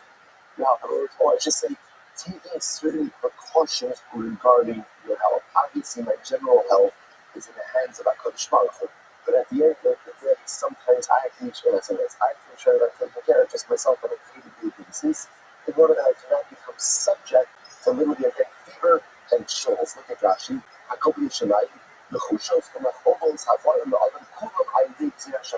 In general, illness, sickness, that's all from Hashem. Chills and fever.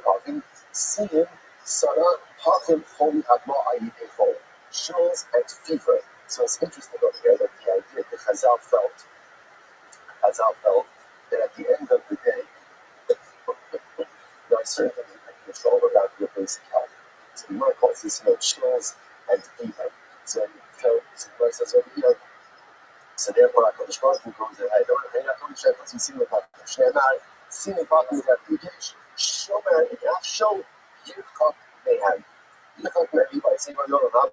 Some say no, it doesn't refer to the sun or to the heat of mitzvah, rather it refers to the heat of the world to come. Just that single topic is also very good to develop, because ultimately the world's highlighting is like this. Whereas in this world, there are many things that we cannot control, but there are absolutely many other things that we can control. And the challenge of the human condition is that sometimes we tend to focus so much on the things that we can't control, and we have to take responsibility for the things that we can. When things happen in our life, we get so upset and so disillusioned and so depressed, And meanwhile, again, there's nothing I can do to change this particular reality. I can't change this reality, but there's 10 other realities that I can change. So there are so many things in life that are like big things, but there are so many things like let's say in pocket, like fears and chills. Those are things you can control, right? Put your effort towards them and stop worrying about the stuff that you don't control over. Some say this is so to come. I'm not sure out. You're like, listen to this. What is Gehenna? What is Gehenna? The ability says, so what is Gehenna? What is Gehenna? Listen to this. Hashem takes the sun out of its covering. This is what we said yesterday by Sukkah. Hashem takes the sun out of its covering and makdir, and it causes it to be down. Then what happens? We shine going both the shine are burnt by it or judged by it. The tzaddikim misrapita. And then the tzaddikim are healed by the rays of the sun.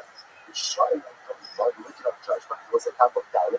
They said, Kine hayom Allah moed kasayar. Bayal called Satan the call Oseh Rishakash the Lahat also.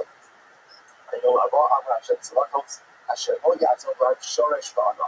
No Shoresh Ba'ana. No root in this world, but no one of no about no branch in the world to come.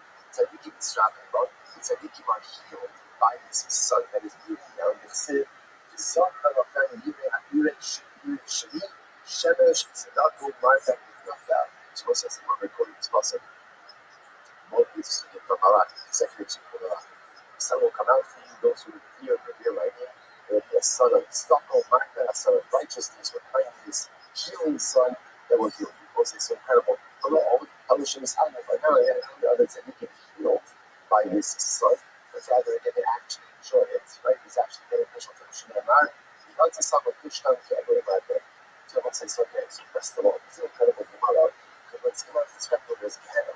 So let's give it a push down. It takes the sun out of its sheath, it burns the shine, and it heals, and it's enjoyable ultimately, again, for the tzaddikim. Which I must say is quite a dramatic picture of what Gehenna is. Same experience, same death experience, but how you enjoy it all depends on how you live. So this is the most that many about highlights that all the Rabbi is the super. And again, it's like if you hard to partake. And when you show it that the hairstyle, so it's a beautiful super that happened in front of them. And for sure, that's Gehenna. And it's also right. You see this one team occurring a couple of times because how where they describe this experience, and it's the same exact experience, but how you experience the experience is framed by how you live your life in this world. So it's the same sun. It's the same sun. If you are a Russia, it burns you, and if you are a tzaddik, it heals you. Incredible. All dependent on how I spend my time here on this earth. Incredible, was it? So I said, another possibility. Why they're going back up here the comparison between people and fish. Between people and fish. Mount Gotim Shebayam. Because then people are like fish of the sea. It's like fish of the sea, they like big fish, swallow the little fish. So to Afghani Adam, the loving Morah Shamal, so to people, human beings, were not for the fear of government. The strong would swallow up the weak. Human nature, when I say human nature, is survival of the fittest. And it was right, it's not just human nature. Nature is survival of the fittest. So the big fish swallows the small fish. The strong person would swallow the weak person. So what stops that? What stops that dynamic? Well, so say there, government, societal systems behind the cerebral says a kind of Gemara. And if you need that's kind of one moment, and you smell the Shlomo always dive in for the success and for the struggle of your monarchy. Shall not be God, or not fear of monarchy, like for government. You see, it says, each ultimately, again, people will swallow each other alive. I will say this is incredibly important right? This is why, right? This is why. Again, just even ourselves, we gather for the president, we gather for the vice president. And again, that is an apolitical too. It doesn't make a difference whether you elect the person sitting in that office or not. At the end system of government of anarchy. And anarchy absolutely go ahead and swallow each other up. And once I say so, it's such a profound soul that you can, independent of the person you like, you don't like. I will say, it also is a tremendous opportunity for us to pause and to express our profound Hakara Satov to the President, to the members of the brave armed forces of the United States of America who carried out that dramatic attack in Iran yesterday. It's incredible. Jerry's on there, goes on to so Jerry said he had beautiful video today. And also, he showed me reciting Hano. They're reciting Hano after God came today. You said that from. Fast all the way around to say, so we got to go ahead. Just, we have to understand what happened here, what happened here. And again, just important to understand, whatever you think about the president, don't think about the president. And the president's already facing tremendous backlash about this. Just understand what happened, right? That the greatest superpower in the world made Am Yisrael and Eretz Yisrael's one. Their what? When her with whatever the spokesman said, every American soldier, every American base is a talking. They made it their war. They made it their war. They bombed at these nuclear sites. Only that B-2 bomber was the only fighter jet that the president could carry the full payload that they're going to do. Incredible. And the president promised more if Iran does not back down. What it means to have Hakara Satov, the government is exactly that. You don't have to like the president. You don't have to vote for him if he's running again. You say, you don't have whatever it is. But just understand what happened. So whether you're Republican, whether you're Democrat, Hakara Satov is Hakara Satov. And we all know that not every person sitting in that chair would have done what the president did. Again, it's not a political statement or anything, but please understand the need for Hakara Satov. Government sometimes maintains sticker, and sometimes government really steps up and does dramatic things. So we expressed, of course, our profound Hakara Satov to President Trump for what he has done for our nation, for our homeland. Most of all, we express our positive response because there's a lot in the hearts of kids and the hearts of like the child when nothing happens without the revolution who's coming out of it. Like this is sort of Hakara Satov for government, for just the basic safety that they maintain. And again, amazing Israel looking this invaluable assistance to our nation, to our homeland, to our Jewish soldiers is something dramatically amazing and marvelous right there. But what about Papa? Let me see. What about Papa? Actually, monitor the comments on YouTube. Every time I say something, let me look at the back of it, stick off the comments and let's get. It ups the viewership. It's good. And that's a child. So I don't like that. But we need to see the comments for like this year. But Papa, let me see. Papa, when I have in contact with our super. They get a close up at the Pasuk. The Gemara says, is quoting over here from Eel. You guys know that Pasuk. Yeah, hey, I'm up there. Oh, it's Eel, yeah. Article says it in the notes. Big shots, yeah, I got it. Please. Good. So Pasuk says on yesterday, thank you for the very educated cover over there. So the Gemara says as follows, Shada Lavatano, Sagim Kol Humishpat Lo Sedaka Voya Ale. So I'll say, Uksiv, we'll contrast in a second. Uksiv, Gadol Adonenu, B'Lav Koach, Uksiv, Yimin Hashem Ne'adari B'Koach. So I'll say, it's interesting, the first pasuk from the notes seems to indicate that HaKadosh Baruch Hu, again, so to speak, diminished strength.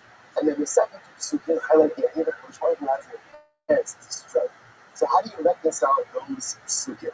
So it was a lokasha, Kan B'Shas Hadin, Kan B'Shas Lochama. Ultimately, the Gemara says it's not a contradiction. God the Shas Hadin. The Shas Hadin ultimately again means when HaKadosh Baruch Hu delivers judgment. This is incredible. When Hashem delivers judgment, it's not judgment upon Klal Yisrael. He does so with diminished kalach.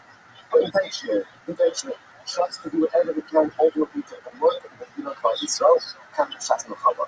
This is beautiful. Very romantic process. HaKadosh Baruch Hu has to do war. He has to go to war for Klal Yisrael. Then complete koach. Rabbi said, when the trade is in contrast with Sukim, on one hand he says, Chema Eni, Uksifidukim Hashem Upa Chema. So upon Hashem says, I have no anger. Then it says Hashem is about Chema. Lekashov, Kan Yisrael, Kan Ba'ochim Lohavim. You recognize that comes from no anger, that's the Klal Yisrael. Where you see as much anger, that's the only Klal Yisrael. So obviously, with that, what does that mean? Mishpach will always, not always, Mishpach does express anger towards Klal Yisrael. But rather against this same motif. The word is saying that Mishpach tries to come to one of the effect of being a Klal Yisrael. He tries to come to one of the effect of his anger at Klal Yisrael. It's not the same as what he does towards the nations of the world. The thing about Hava Amad, Chema Eni, Shema Eshad, he wasn't done with the mouth. So kind of how I interpret it like this. But well, this is Chema Eni. I can't really get, it literally means I have no anger. What it really means in this context is I do not express the full measure of my anger. Why not? Shekvarim Shudat. Because I already swore. Because I already swore. So we'll see this in just a moment. Shekvarim Shvati was immediately Shalom Shvati and had the thing that I had not sworn. So he says, Shamir Bishis. I would totally destroy. And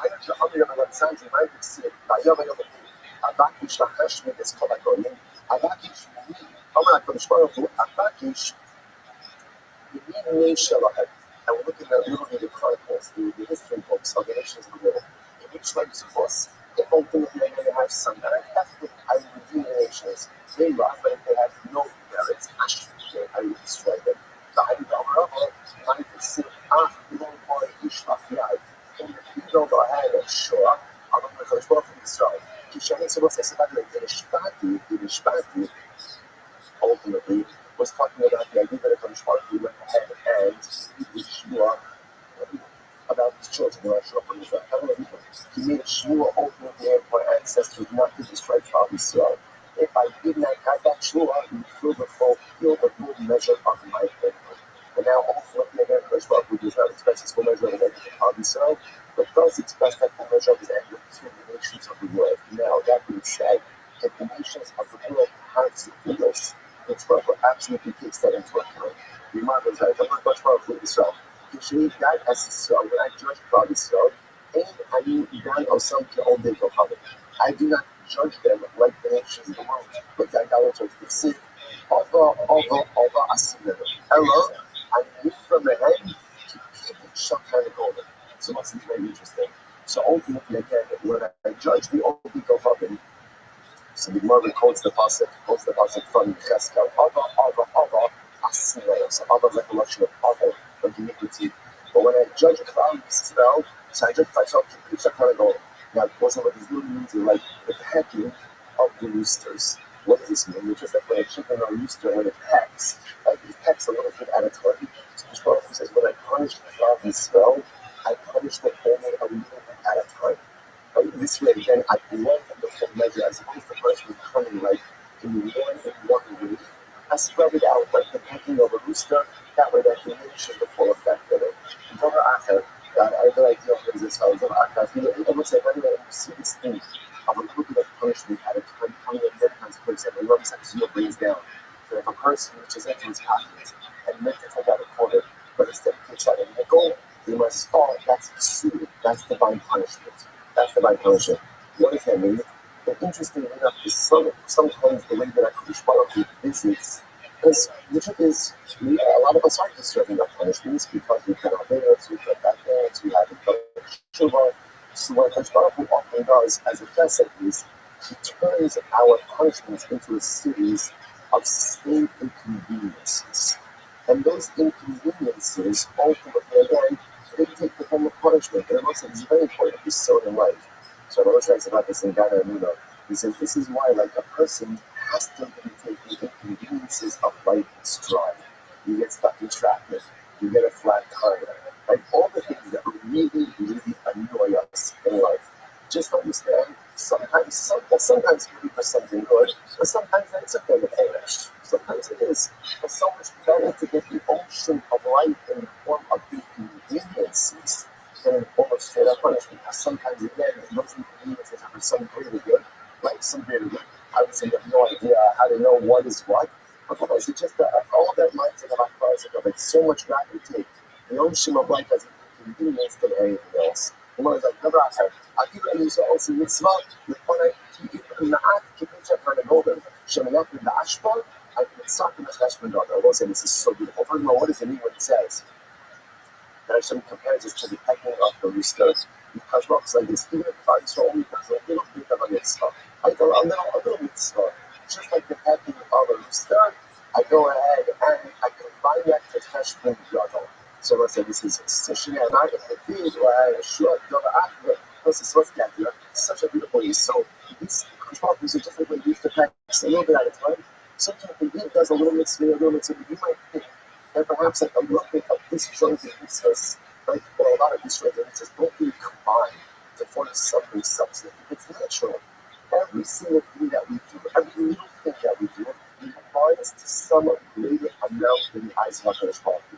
So I think this is so important because so often we think that only sustained dynamic activity is important. But like a one-off mitzvah over here and a one-off thing over here, because like that is not sustained. It's not true. It's not true. Everything makes a difference.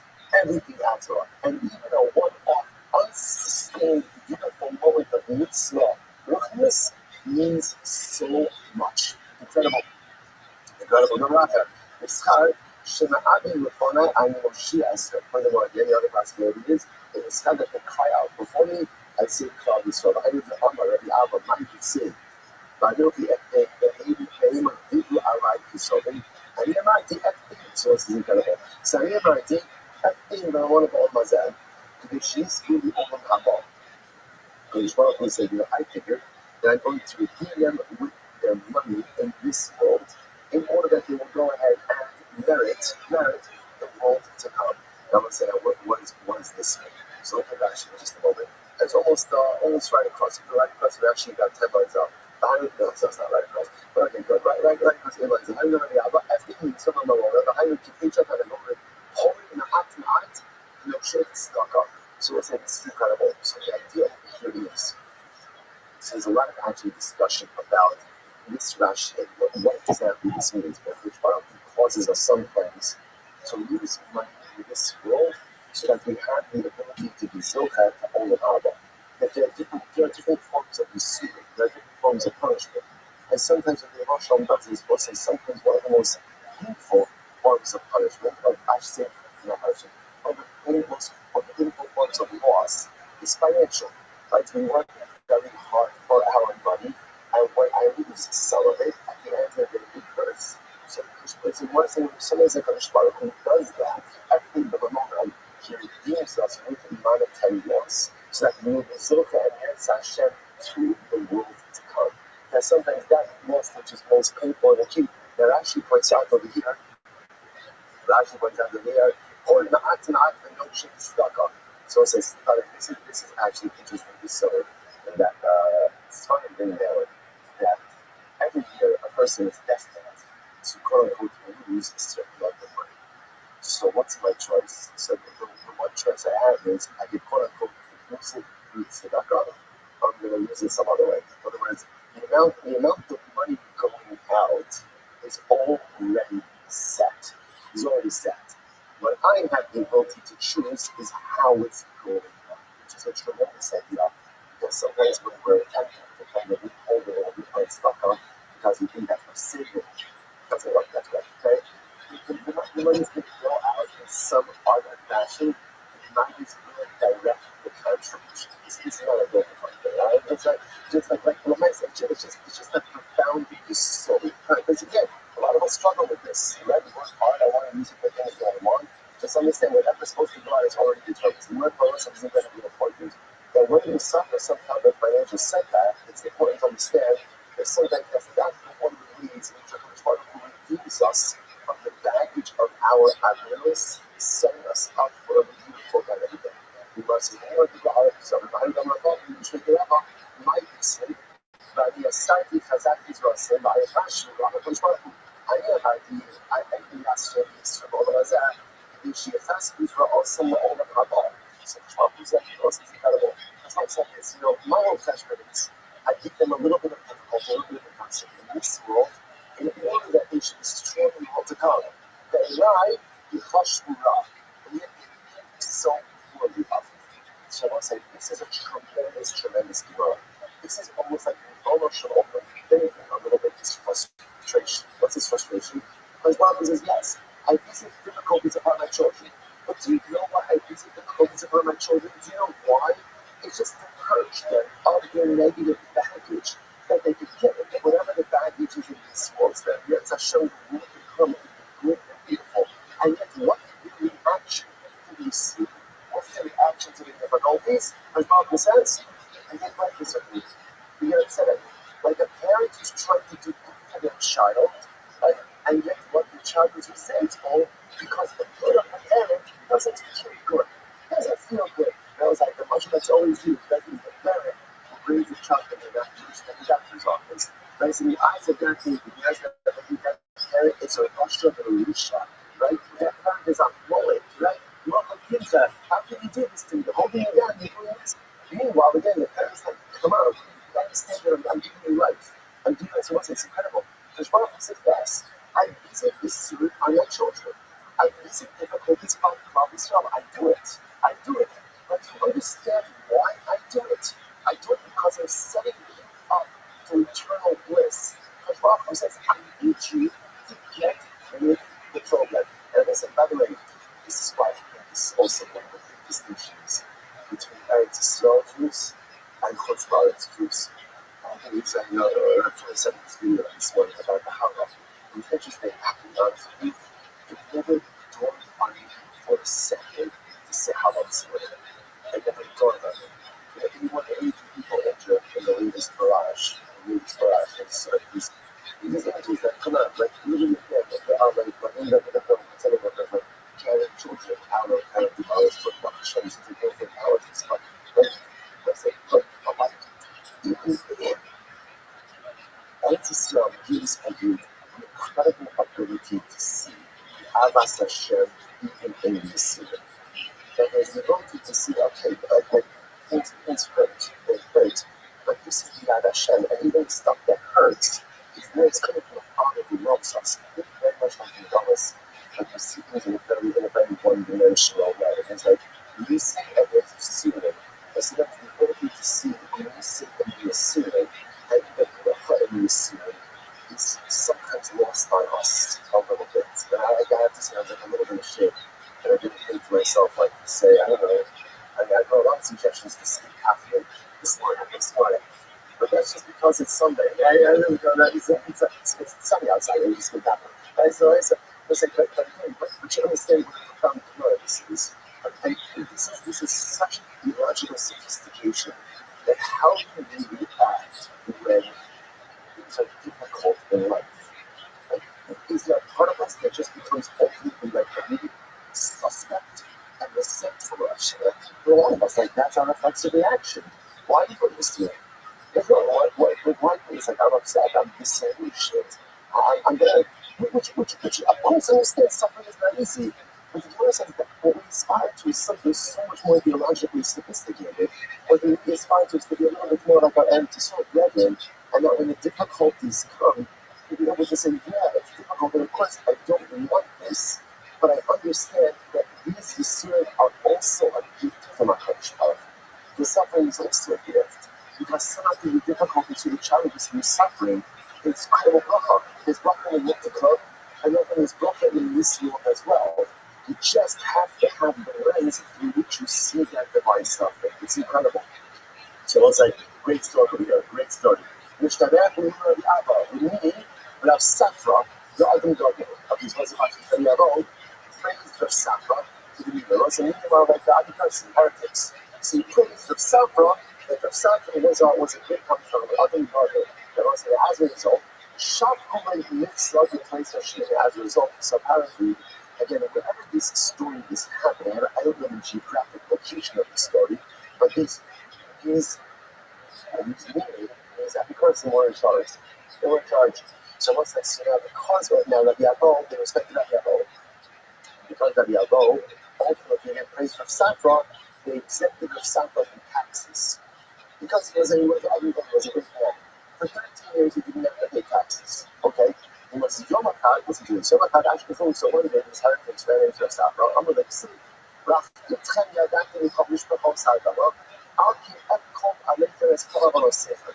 So the heretics brought up this passage in Amos, for example, and that's for example, what the shot in this passage? What does the passage say?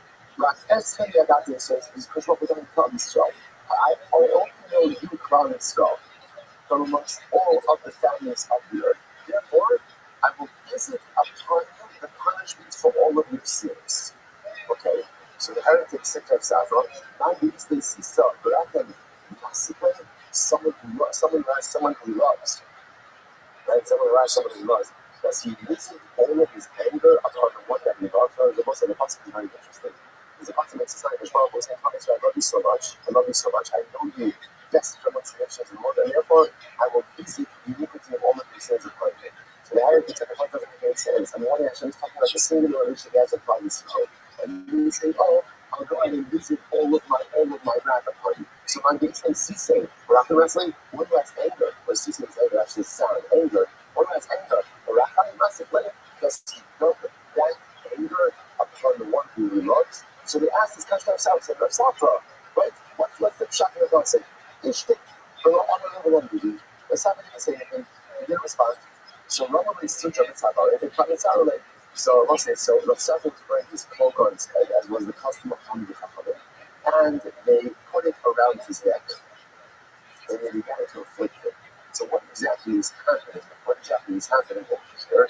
So the Rav brings down that it could just be either that they were trying to train him, or that just they disrobed him. So in other words, as Tam Chacham wore a cloak, his talus over his head, they took his talus off his head to show you so not such a Tam Chacham. But anyway, they would definitely giving him trouble. Also, Rabbi actually, so Rabbi came along, my time, I might be so ready. Everyone's head, but let's not go. I got in. I would like a lot. I'm not one the ultimate problem. I'm not going to were pretty sure that I'm super. You said about this guy upset that he's such an ultimate problem. That's a simple question on a person, and did not know how to go ahead and answer the person. Right? And that's what I'm shocked the person honest. I did not pass honest. I'm a little the other Lufu Bitagon. They cried on the Lufu. So this is a great answer. So Khan says, no. He doesn't know Tanakh. He went to Yeshiva. Right? In other words, you can ask him about the Shmayis. You can ask him about Tanakh statements. That's what he's versed in. He's Psukim and Amos. He's not going to know how to. This is very valid, right? He does not know how to answer up those Psukim and Amos. So he wants to, I'm right. So the heretics were treated like this. They said, Maishma Asun, did the Asun. So, Rav Kahana, why do you know? Why always we always ask you questions of Psukim and you know it? I'm not the Ashki Fina Gadefon, Ravinan Anav Shikimahayim. I hang out with you guys a lot, and you guys are always into little criticism. So therefore, again, I have to know. I have to know how to answer these psukim to you. And general yeshivas, they're not trained to answer up these type of theological questions in these psukim. They don't know these psukim. So once I say, first of all, just fascinating that Rav Safra was kind of saying, again, don't know how to write the Torahs. The person that's hanging out with this type of fella does need to know what to answer in order to be able to refute. So the most other way, labor one act, so let's say now, they say to Rav, okay, so you tell us, what's the shot in the passage, right? So tell us, what's the shot in the Amos, right? Amos says, which Father says to Father Israel, I love you so much, and therefore I will visit all of your iniquity upon you. So what's the shot? So I'll say, first one, I'm a Lord. So can't say, I need to answer. I'm trying to call Mashal, I'll give you a Mashal. What's the Mashal? The Adam, she knows some shame, and the Adam is this. To a man, ultimately, again, who lent money to two people. And caught, so no, one guy he likes, one guy he doesn't like. So to the one that he likes, he allows payback to happen incrementally, a little bit at a time, lifts his soul out, the one he dislikes, lift from the level of Asapas, ultimately lets him all at once. So the Father said, yes, I'm going to go ahead and collect payments for iniquities, but I'm going to do it slowly at the side of the incrementally. And therefore, again, it'll soften the blow. But to the nations of the world, ultimately, they will arrive at the the Allah kind of might have said, Khalila, Yasos Kadala Hasef, Lahamis Sadik in the Rashi. So what's it? This is my stone. That's things Allah says, that you should do something like this to kill the tzaddikim in Rashad. I wasn't listening to what Azma had a hallelujah, that they were tzaddikim in stone. So he says that how can you go ahead and kill the tzaddik together with the Rashad? I'm opposite. What's that? But that's so crazy opposite. If they see called tzaddik Rashad, and the Muslim see that some claims tzaddikim are swept up together in judgment with Rashad. It's not true. It does happen. Shimon says, no. That's the tzaddik shekagaber. Wow. So I'm talking about a tzaddik is not a tzaddik gaber. It's not a complete tzaddik. About tzaddik gaber alone, but it's actually saying that a complete tzaddik is never swept up in judgment with Rashad. That's it. Only the Shai Tehelu, the Torah goes in Akipim, the Shai Elo, the Shai. Anyone in Adam, Shekaitless, Koratorami, out of the Yatam. So you see, we're going to get into the word to help the entire Torah are still sometimes swept up in judgment with the wicked. Hasanani, Jacob Shahad Nabiyadam. Nicholas, Hobbled Wicked Sadikim Shane Word. Wow, listen to this. Even a tzaddik who fulfills the entire Torah, if he ultimately sees the ability to object to negative behavior and doesn't do so, he's not a tzaddik gaber. He's not the tzaddik gaber. I will say he's getting up wild. So much more I just want to point out, it fits in very beautifully for what we were speaking about yesterday also in Shabbos morning. I'm Shlach Kodesh Panchinidos. That at the end of the day, the Torah that you read is not enough. The highest to the degree of community open up here again is an absolute necessary part in the meal as well. If you're not invested in the success of the community, if you're not the Balthasar, if you're not looking out for the other, you could impose a power until tough. At the end of the day, that's not a tzaddik gaber. So what he was suggesting here is a tzaddik gaber is spared from judgment together with the Rasha, but a tzaddik she'er gaber, so ultimately again can be swept up even together with the Rasha. So the Gemara says, Rabbi said, Elza and Bible say incredible films that you've seen before. One of the most glorious and the best parts of that filming is when you come across the Gemara that you've seen before. So that's we've seen this Gemara a couple of times already. The Gemara says like this. So right about the helps as follows. Context to the outside of the you see the face Amon. So one in the pasuk says that Hashem gets angry every day, but then it says who can stand up in front of HaKadosh Baruch Hu's anger. So it says how did that stand? In other words, the second pasuk says there's no anyone who would stand divine wrath. First pasuk says God gets angry every day. So what's going on? Listen to this. Kan b'yachu, kan b'tzipor. And as individuals, we cannot stand up to divine wrath. But as a tzipor, we have the ability to withstand everything, including divine wrath. It's actually incredible. The power of being part of a tzipor, the power of being part of a collective, the power of being part of something bigger than yourself, and not retreating into your own corner. The tzipor can withstand anything. A yachid cannot withstand the divine wrath. Let's go back to the money. So, outside the Koyom, you felt like it's angry every day. The camel, how long was the anger? The camel is how long does his anger last for? Rega, just a moment. The camel rega, how much is a rega? Athos mefamesh libo ushlosh meos alota mishmona meos va'advan mishmona. 153,848 of a second, of an hour. The Gemara says that's the rega. The aim called the Lakadis of the Lakadis of Serega. What's the Rasha? Wow, listen to this. And I was in general, no one can figure out what that rega is, what that moment of divine wrath is. There's one person who's going to do it. Bilam gets it. He will say, I'm a days. That's how you are. One second, just pause for a second. Is this not the best thing in the world? Is this not? No, not really. Okay, let's get to it. All right, I'm not going to lie. So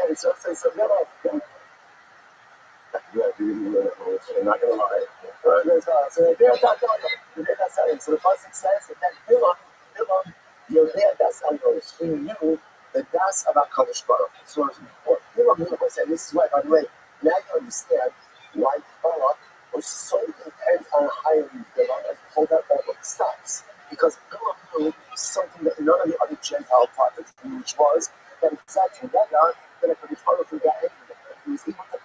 Israel in that Rega, and ultimately they could have brought devastation upon other people. So it says, hold on. After that's the end of the Havayada. That's Elyon Havayada. So Bilam didn't know his donkey. Right? We're going to see he couldn't control his donkey. So somebody couldn't control his lifestyle. He was able to go ahead and know which one we got upset. I was like, what does that mean? So it's like, that's going to go over there. What does that mean? That he didn't know that he couldn't know. He didn't know that that's what he knew. He listened to this. So it says, so when Bilam met up with Balak, like they met up with the son of Balak, he was riding on a donkey. Amalei, like, I'm a Lora Susya. So he said, oh, Bilam, you're a fishing guy. Now, like, you should be riding a horse. Why are you riding a donkey? He said, no, then the biblical human dog, it's in shop, right? In other words, he was going ahead, he's no longer. And he said, I put my horses out in the marsh, right, to water them. So that's why that. So the guy, that's so awesome, the donkey began to speak. I still call. He says, come on, don't do that, don't do that on your donkey, right? You always ride on me, don't tell me about the horse. I'm going to let him to you. So God says, you're right, I use you all the time, but only for carrying stuff. I'm going to say, that's not true. You use me for transportation. You ride on me instead of a horse. I'm going to be like, no, okay, sometimes I ride on you, but that's only at the side. That's not all the time. I'm going to say, not true. Not true. You've always used me up until this day. Not only that,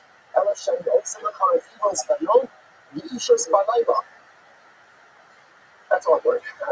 Right? So not only that, but if you're having used me for transportation by day and intimacy at night, Sivako.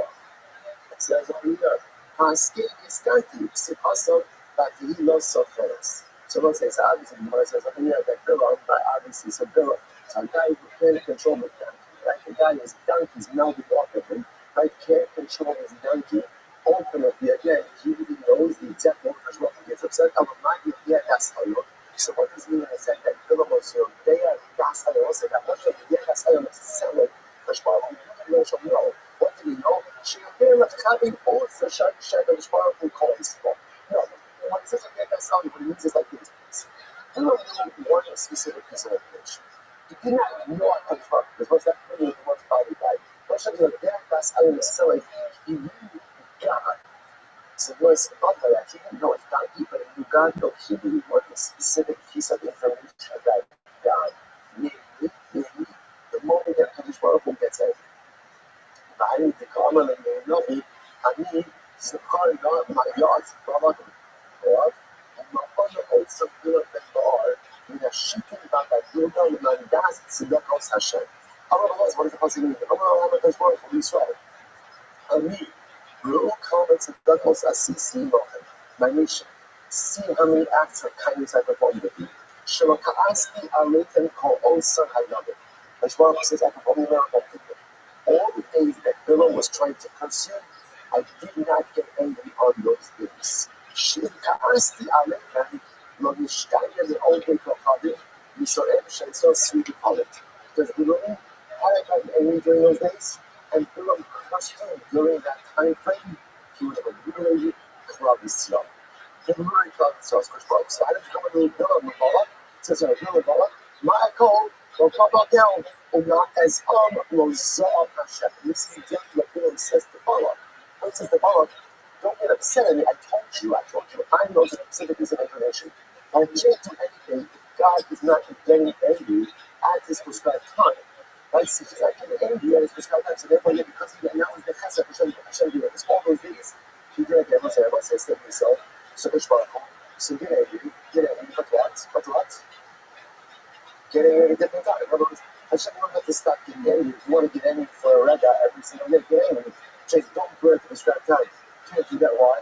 Just sit at that. What does the Baruch Hu have? What does Hashem have? Hashem has a schedule. Hashem has a schedule, right? And emotional models for us that scheduling is the key to successful living. So for Kadosh Baruch Hu says there's a time to get angry. The miracle of beloved Balak was that ultimately again Hashem did not get angry all of those days. That Bilam was trying to crucify himself. The Kaplan Samuel, how long back before? How long does Hashem get angry for? Rega. How much is a rega? I'm not naming my Rega can make Rega is exactly the amount of time it takes to say Rega. That's it. That moment. You must speak no longer. The Rega have a respect. So how do you know it's not all the things upset for a Rega?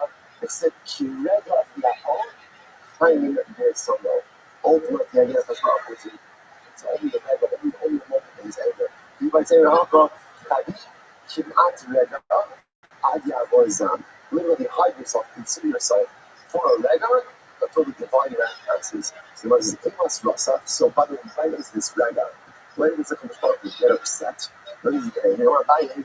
It was Shai Kamaisa within the first 3 hours of the day. So he says, Keep the Yura Karbata, the time of go long. The time ultimately again that on top of the rooster becomes white. So as I was there, I'll shake the shaita, the fabric the first. So it's both of it's white in the all times. I'll shake the shaita is surrender the suki, the shaita must be surrender the suki. So I could wrap the rest of the day. There are red streaks in the feather on the head of the rooster, but at this early time of the morning, ultimately again, it was only white. Okay. What tells me how to story. So I'll say what happened. I was sure maybe it was having some really difficult times of politics, but really just like harassing him. So what did he do? He decided to cry Yom nothing kind of go to maybe carry the arsa. Ryan day, summer, he muttered shaita alachne. So I'm sure that he has a plan. What's his plan? Got a rooster, he tied it to his bed. What is he going to do? He's going to curse the heretics. Right now you understand what to look for. When the feather on the top of the rooster is completely white, that's the record back to the moment that HaKadosh Baruch Hu is in that nostril flaring back, and if you curse someone at that time, HaKadosh Baruch Hu will appear it. So I'm sure he says, okay, I'm going to curse those heretics at that moment again as the rooster by his bed. I'm going to curse them at the moment that the feather turns white. So what happened? Kimati Shaita Yinyan. So you can imagine, I'm sure maybe like sitting there the entire time. And then staring at the rooster, right? The moment that the rooster's, the feather turned white, he dozed off.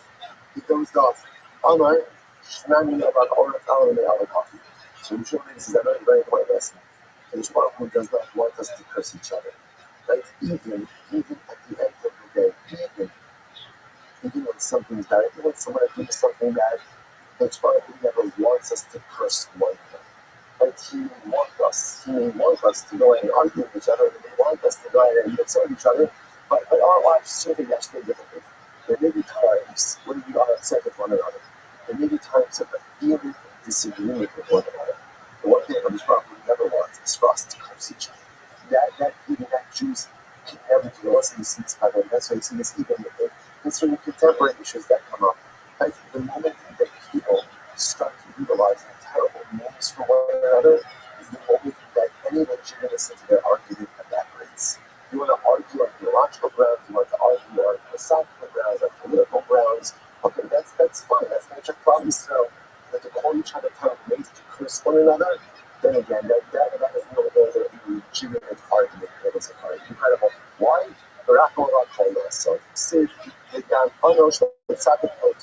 it's not good for the tzaddik to be the vehicle of divine punishment. Right? Not good. I'm sure we learned a very important lesson that Rabbi does not want this cursing each other. Tell us what to be there. At the time that the Gentile kings put on their crowns and they bowed down to the sun because they were worshiping the sun, Devotion gets very upset. I can understand with yourself because they're choosing to worship one of Hashem's creations more than Hashem himself. Incredible. Rabbi Yosef says as follows: the plus Shai Kamais and Dioma Kama, the Dioma Kama Geresh Shas Sabiyah. So what's it very important? A person should not have a Musaf on Rosh Hashanah during the first 3 hours of the day by himself.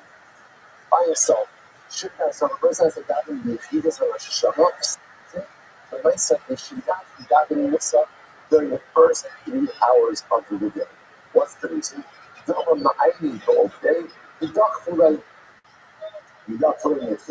what happens? Because perhaps when a person is davening, HaKadosh Baruch Hu will go ahead and look into their deeds, and ultimately again, they will be found unworthy, and therefore the tefillah shake for myself. The shots coming out. I will say, what does that mean? What did you mind to tell us before? When does it Kaddish Baruch Hu go ahead and get upset? When does he get upset? First 3 hours of the day. Which interestingly enough, by the way, in yesterday's mother, remember again, what was the first 3 hours of the day? It's twice the first 3 hours of the day. Right? So there is my whole story that it's Torah or judgment, which is interesting. But it's interesting the Bible language Torah, right? Which is interesting. But yet, divine wrath occurs during that time as well.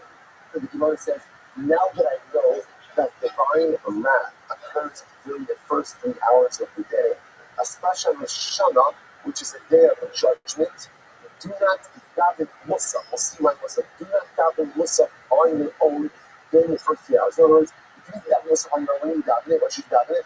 Later, after, because remember, Musaf you can daven the whole day. So just daven after the first 3 hours. You can see we're not. Well, saying if that's the case, then you shouldn't daven at all during the first 3 hours of the day of Rosh Hashanah, even by a minute. We're very not good on that, right? That's right. That's right. So the nice says, maybe we should even by Tzibor. Tushima says, no, listen, there's no purposes. With Tzibor, you appreciate the Chutzpah. No. When you daven as part of the Tzibor, you have nothing to do with it. You have nothing to do with that. Why? Because the Tzibor draws the collective Zuchiyas Klal Yisrael. So you daven at Tzibor, confident. Davening on your own, not davening Musaf during the first 3 hours, because that is a kind of divine wrath, divine anger, and you may not be able to overcome that. The Yachid itself right now, so that's the case. That was shouldn't just be Musaf. Why not Shabbos? And you shouldn't daven Shabbos either during the first 3 hours. Then you're going to say, this is back up on Rosh Hashanah. Like this Rosh Hashanah is judgment. So that shouldn't daven Rosh Hashanah during the first 3 hours in Shabbos. No, here we need the Tzibur to come back through, not come in three. So it's different. Why? Because when I saw since presumably that this is a Tzibor somewhere davening Shabbos during the first 3 hours of the day, if I'm not when I say it's nothing to worry about. Nothing to worry about, because again, even if I'm davening as a yachid, I'm davening as a yachid, ultimately again I could still attach myself to the Tzibor. So listen, this by the way happens as an aside, actually interesting halacha, which is ideally functions will start with a meaning, whatever they can. If I can't daven with a meaning, there is a minor davening at the same time that the meaning is davening, even if I myself am not physically part of the meaning. So this idea goes like that. If you're davening by yourself on Rosh Hashanah morning, you don't have room to daven Shabbos past 3 hours. You daven Shabbos even during 3 hours. Why? Because the pastures on Rosh Hashanah, in the first 3 hours of the day, there is a meaning somewhere who is davening Shabbos. And if I'm not going to myself to do it, Musaf is different. Because Musaf, there may or may not be someone davening during the first 3 hours. Therefore, if you're davening by yourself, you're not during the first 3 hours, you're encountering divine wrath. I understand. First 3 hours aren't divine wrath. First 3 hours, what are they? You're focusing on Torah. April, switch it around. First 3 hours, God is judging. Second 3 hours, God is learning Torah. Yes, and no. Anybody say another possible like this? The Lord thing about those switch around. Torah can see about MS. They see MS coming about to the guard. They're not responsible also to finish as I did. Then, the Lord is sick of MS. I come to also to finish as I did. There's difference in what's said. Torah, when it says Torah says MS. Where it says MS, ultimately, Hashem cannot go above the strict letter of the law. Then, by judgment, Hashem has flexibility. Because he has flexibility, ultimately, he does not execute justice. Interestingly enough, when the time that Hashem learns Torah, that's the time of strict justice. When the time that Hashem judges, that's where there is the opportunity ultimately for divine flexibility. That's counterintuitive, but that's it. Therefore, I'm not going to mention what it says. If you are alone in Rosh Hashanah and davening also during the first 3 hours, lest you encounter divine judgment. Shabbos is always a secret, but I want to say the takeaway message: when you stand alone, you face a whole variety of divine judgment and divine wrath. When we stand together, there is nothing that we cannot overcome. Whether that divine justice, divine wrath, or the external enemy. When we are together as a tzibur, Klal Yisrael is strong, and Klal Yisrael always emerges victorious. Shkoyach. All right, that's all. Have a good day, everyone. it's a soft level next to me. I want to be safe. I'm going to answer. I should be secure. I'm trying to shoot out of Europa. And slow thought. Actually, ridiculous percentage for this football. What's on this show? And it's a show. Have a great day, everyone. Shreya.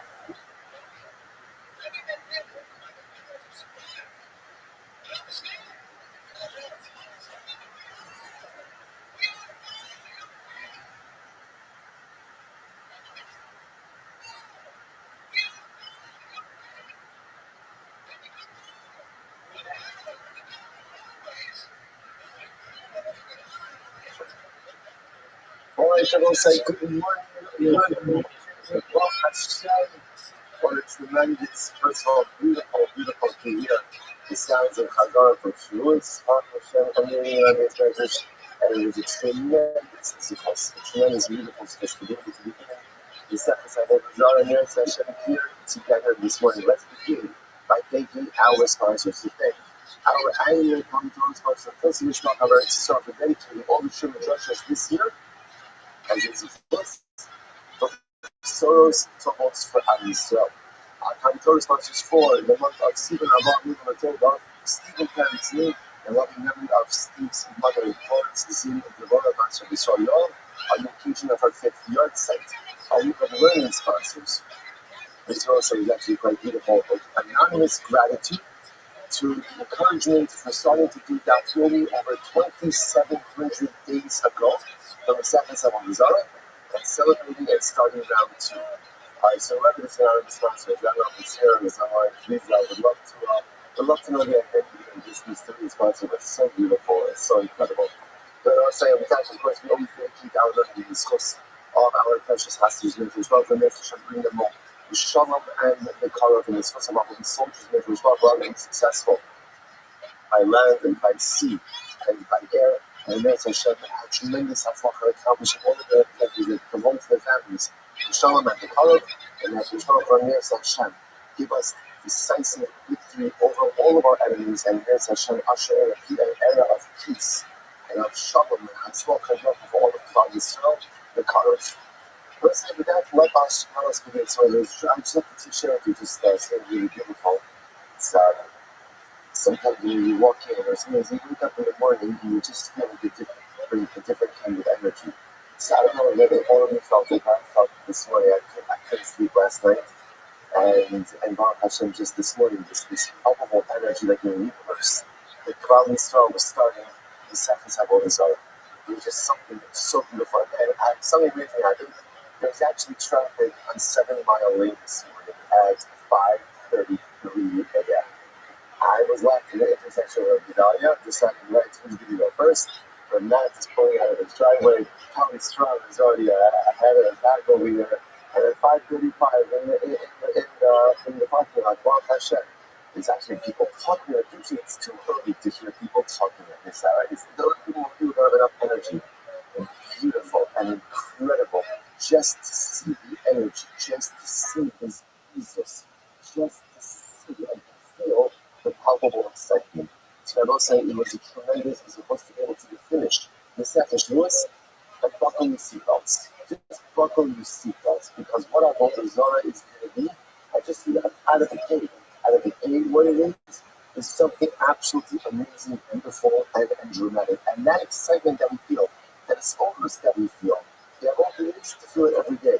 Because the truth is, it's the same excitement that this is my life. Now, some people wake up in the morning and they're like, I can't believe this is my life.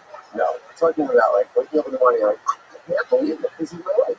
I can't believe that I get to get out of bed in the morning, Baruch Hashem, and learn the most beautiful Torah in the world. To say that you might be able to know that Baruch Hashem, I literally get measurably and incrementally closer to HaKadosh Baruch Hu, to myself, to Klal Yisrael, because I embed myself in the holiest thing which exists in the universe. And every Kenosha. I'm feeling the privilege, I'm feeling the purpose that we have. I will say, I'm Zohar, that days of it. Let me be there. So I'll pick up on it. Here we go. So again, before we even told it, all the old people come. So remember again, and this is, now we're going to see that today had ultimately, we'll discuss the etymology of the word, but for our purposes today, what it means to, before the Yom Tovim of all people come, for 3 days prior to Yom Tovim, Asr losses for losses in life. You can't engage in any business dealings with them. No business dealing. Gemara says, for example, you can't lend them something, you can't borrow something. The Avos man, to lend them, and ultimately again to borrow from them. That's what I'm saying. Remember, Lashkiva Yishol and Sheva, actually, connection to yesterday's that we spoke about a show out. Right? So that's a point like lending and borrowing stuff. Now, most of the Avos man needs to lend money and to borrow money from them, you pull out the withdrawal man. You can get that, like an outstanding debt, but to collect the payment or an outstanding debt. I'm saying, what's going on over here? You're going to get Rashi. First Rashi means that. First Rashi. Rashi says, well, the paying days, I'll be giving them the Oscar, the last 16 more. Rashi says, you should go also, you move them out. All those come up and be your people. The idea over here is that because these events are happening in close proximity to their young, that's a young means their holiday. So because the event is happening in close proximity to their holiday, they will give thanks to their deity on the day of their young day. So therefore, again, if I go ahead and I do business with it, I'll make a profit, right? So I go ahead and I seal a business deal with it 3 days in advance of his young day. Or I lend him money, or I borrow money, or I lend some, right? So halakha l'reisa, just is that it's going to spark a sense of gratitude within the non-Jew, the Akol, and he's going to give thanks to his deity on their note. So what's going on? Essentially, I kind of enable it, right? Enable it, or facilitating this inherent sense of gratitude that the Oblique Holding is going to have to this particular deity. And halakha l'reisa, the Mishnah says, one should not do such a thing. Okay, incredible. You want to say there is a one point of contention on this last piece. So you want to say it says, before the man, the nation needs of the law. This is incredible. So it says, I agree with everything. The one thing you are allowed to do in 3 days before the meeting, ultimately is what? You're allowed to go to collect payment from an akol. Why are you allowed to collect payment from an akol? Because having to pay something back ultimately again is painful. Right? Nobody wants to pay back the debt, right? Nobody wants to have to go ahead and part with money. So you're allowed to collect payment. Because it's incredible. The Gemara says, below, they said, is that the day is not on the kind of time. Even though he is stressed not, right? Because anytime I have to part with money, I'm going to be distressed. But down the road, ultimately, again, I'll be happy. So because, again, at the end of the day, he's going to pay off the debt. He'll be happy later on. So therefore, don't ask me even for payment of the debt within 3 days. Therefore, again, there is agreement on all the parts of this Mishnah. Myself within 3 days. She also had a reflect hospital also. One of the differences between the Jew and the Akol is where in what area of life? In Hakara, in preparation. How long does a Jew prepare before the active? Right? Shoshim Yom Lifnei Achad, 30 days before the Yom we already begin the halachas of the particular Yom. For a Jew understands Hachana, preparation, is key. If you want to be successful in anything requires Hachana. It's tefillah. You want to be meaningful to the text of us, what the utilization said is Rabbi saying, Chassidim, what it's showing, how you showing outcasts of the tefillah. The original pious ones, literally again, contemplate, meditate for an hour before the hour. How easy, how whether it's penance. I'll tell you what it doesn't mean. What does it mean? They weren't late. Because if you're late for something, already by definition you're not involved. You're wherever you are, you catch up, you're this, that. If you want something to be meaningful, you want that to be meaningful, you have to be early. Everything requires a chana. You want a young gift to be early, or you want a young gift ultimately to be meaningful, requires a chana. So let's go ahead and finish this and use it to make sure action the last week's parsha. We finished the block already. It's just so much good stuff here. The Rambam says an incredible halacha by menorah. The Rambam says that hadlokas hamenorah, kindling the menorah, is kshuva bizarre. Even if a non-Kohen does the halacha, ultimately the halacha is kosher. But amazingly enough, the halacha is that the the preparation of the wicks and the oil, has to be done by a Kohen. If it's done by the Yisrael, it's possible. Yes. The Haggadah itself, if it's done by the Kohen, yes. But the Haggadah, the preparation of the menorah, has to be done by President of Hashem, the HaKadosh Baruch Hu, the power of Hachana, the power of preparation. Preparation creates the results. Preparation creates Kedusha. Whatever you roll to in life is never going to be all that. And that's why again, over here, people think it's just this making a time, but that's what I'm talking about. It's so incredibly important also. In the Doma of Nifad, which is 6 to go at the mensch, they were something to eat. You go in there as a mensch, a gavin, a shit, what's it like? It's shitter. The difference between coming 5 minutes late and 5 minutes early, it's all the difference in the world. Again, I'm settled, I'm there, I'm here, I can obviously look at different stuff and different people that I like. But when I saw the concept of hachana is everything. And the fundamental distinction between the akol and ultimately the meat, an akol 3 days, a meat 30 days. Because hachana makes or breaks. What you put into the preparation makes or breaks the effectiveness and the impact of things for each one ever incredible. Regard everything in the Mishnah. So these are the activities you can engage in things before you enter the Sarah, because for fear that you're going to enable or amplify the feeling of HaKadosh of gratitude that the Akol has towards his.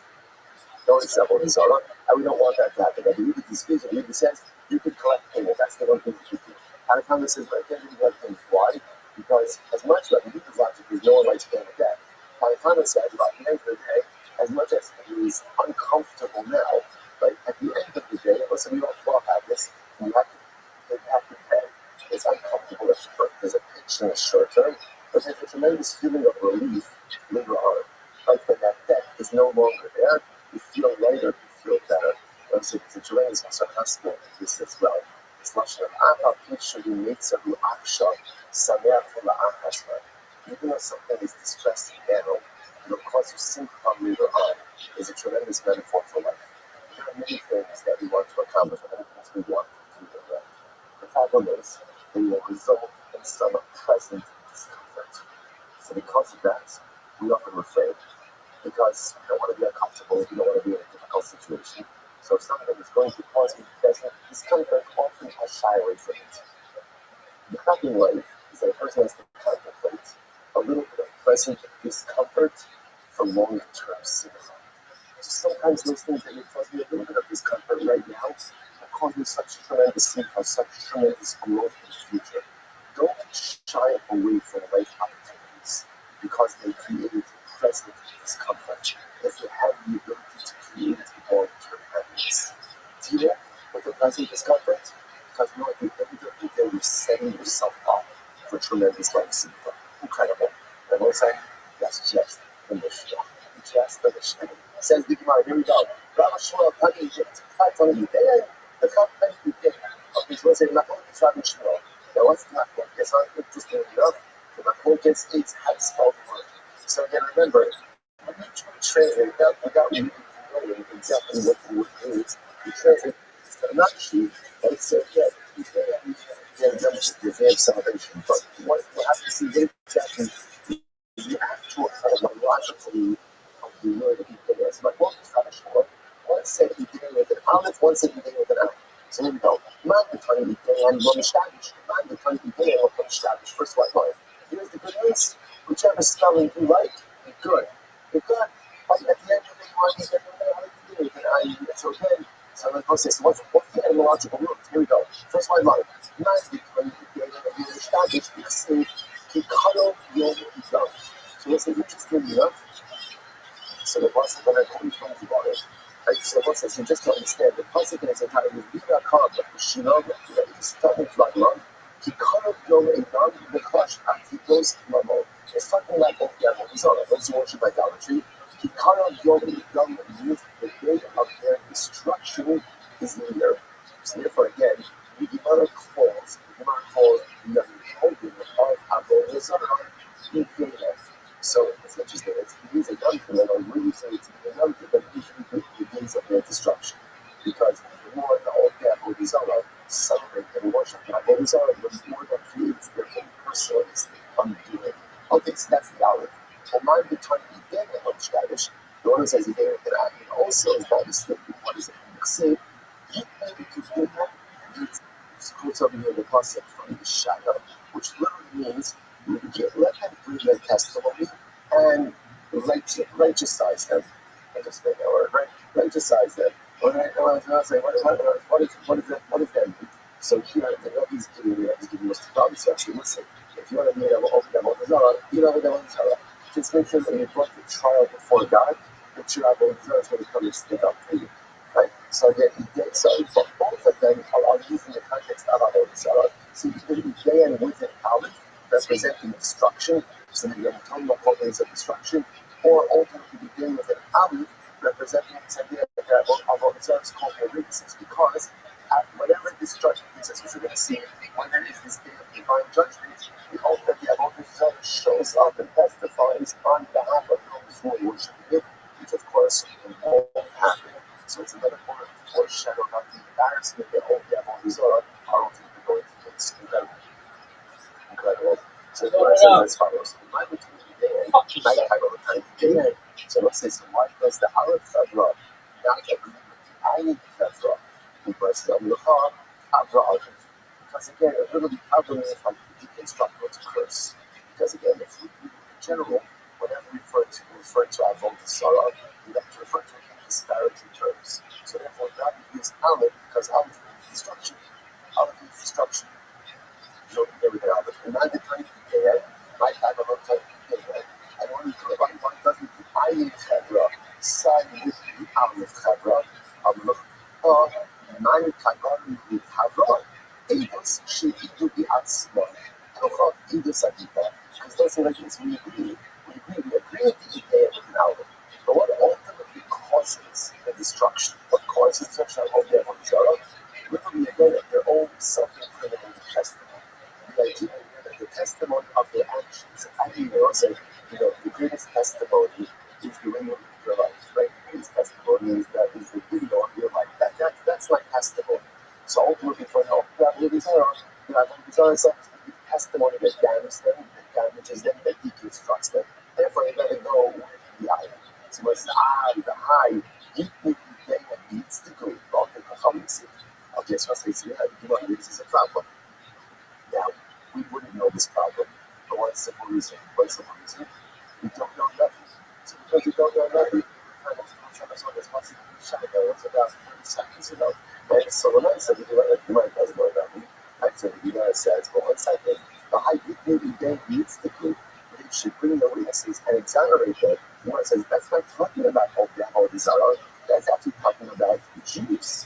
That's talking about Jews. So once I get ready for this. Now, by the way, not only that, it's actually a positive statement. What's the positive statement? Let's get ready for this. All of us have. Just take this in. All mitzvahs that God Yisrael does in this world, will come and testify on our behalf in the world to come. Because what does the Pasuk say? Let them bring to their witnesses and exonerate them, or justicize them, right? So who is that referring to? Israel. That refers ultimately again to Israel. So therefore, the Gemara says, here's the problem. The Pasuk that you're quoting, that the Ayin Chevra is quoting, is actually not a Pasuk that's about the condemnation of all the Avodah Zarah, but in fact, it's about the exoneration. And ultimately, again, you be solidified with the secret status of Klal Yisrael. Because what does it mean at the end of the day? At the end of the day, it's the good. And you should have made it every single mitzvah that you do in this world. Ultimately, that comes before you in the world to come. I said, I'm sorry. The boss, that's not all about all. We'll come back to that in just a second. It says, then the Pasuk goes on. It says, they will hear, and they will say, truth. In other words, there's two things happening over there. There's Klal Yisrael having their mitzvahs testify on their behalf. And then ultimately, again, there's other MS. When the other people hearing the same MS, they will all take a problem. That ultimately again refers to the idolaters. So say, so you see what's happening over here in Olam Haba? In Olam Haba, so again, the Jews follow Hashem Azokar, that all of their mitzvos come before them and ultimately testify on their behalf. On the other hand, there's the Olam Haba, recognizing the folly of the world, recognizing again the theological emptiness of everything that they do. So what do the Olam Haba do? Is Jews begin to say that Yishma Miyomi MS. They will hear and they will say, that's MS. That's MS. For our purposes, ultimately, what do you see from there? That the idea that you're ultimately getting the ayin is Havok Romaisa, again, talking about outside of the puzzle. But again, it's talking about Jews. It's not talking about non-Jews. So what's going on? It's not talking about an apple. The Gemara says, Yeshua, man the Amar, Idehen, the Achal. So ultimately, again, Rabbi Yeshua says, you're right. The one who says Idehen, he brings it from a different pasuk. What pasuk? Yotzrei Pasal Kulam Tov, the Chamudeim Abal Yotu, the Dehem Nafayim Hema. He's going over the pasuk. Once again from Yeshaya. Now, literally translated again, those who fashion idols, Kulam Tov, ultimately again, their entirety is emptiness. And this, the Chamudeim Abal Yotu, that which they desire will never come to fruition. The Dehem Hema. And ultimately, again, the witnesses, their very witnesses, are these very idols that they create. So that's where the idol, that's where the man ultimately comes from. Mostly just before I go back into some ridiculously overwhelming and amazing Gemara, I just want to spend a moment on this Rabbi Shimon because it's a very, very beautiful Gemara. The cult mitzvot, so what's the model of that? Any mitzvah we do in this world, ultimately, again, those who looks like Olam Haba come and testify on our behalf in the world to come. So there is a beautiful parasha. The parasha says that if you want to read the first line of the parasha, he says, for this. It's very interesting. I don't know if the parasha often has that notion. So he says, even as like the kuponim, right? He called my city Adam, Yivra, Nama, Ruch, Lefi HaMaisa. It's very beautiful. Ultimately, says the Mashal, creates a government. Creates a new spiritual reality. You know, Shekasab, Sha'osa Mitzvah Musikot Mokla Shabala, V'chidada, V'osa Ha'adira, V'atishkot Al-Pama Shabala Shabala, V'yosikot Mitzad HaTorah. So it says similarly again, when a person does not have enough, I create a negative spiritual reality. Yeah, anything can happen in your life. I'm going to show you this with you. You know, sometimes little children are taught that when you do a mitzvah, create a good malach. Like you do a lira, you do that malach. And sometimes it's very fair. So that's very nice. That's what you know what that means. There you go, where this will hold that at it. But the mitzvah, it's true. It's true. When I do a mitzvah, I create a brand new spiritual energy in this world. When I do an avera, I create a negative spiritual energy in this world. I create realities through my mitzvot and averos. And it is those realities ultimately that not only shape my life in this world, but are also there to greet me after 120. Those are our actions. Hello, how are you? Our actions literally again create realities in this world and next. So often, the reason why you commit averos, it's not because of taiva, it's not because of it. Okay, you all have typus, right? But there's a lot of typus that I have that I don't act on, right? So how is it that some typus I do act on, some typus I don't act on? I think it's a very simple matter. Because at the end of it, I think that my actions don't really matter. But I think I can do whatever I want to do, and I just have to try it. And it is not just this cards, okay? But for myself, it doesn't even matter in the world. It doesn't have implication in the world. But Jesus says, yes, it does. Yes, it does. Every single thing I do in this world ultimately creates that brand new energy that did not exist before. And that energy shapes my life here in this world.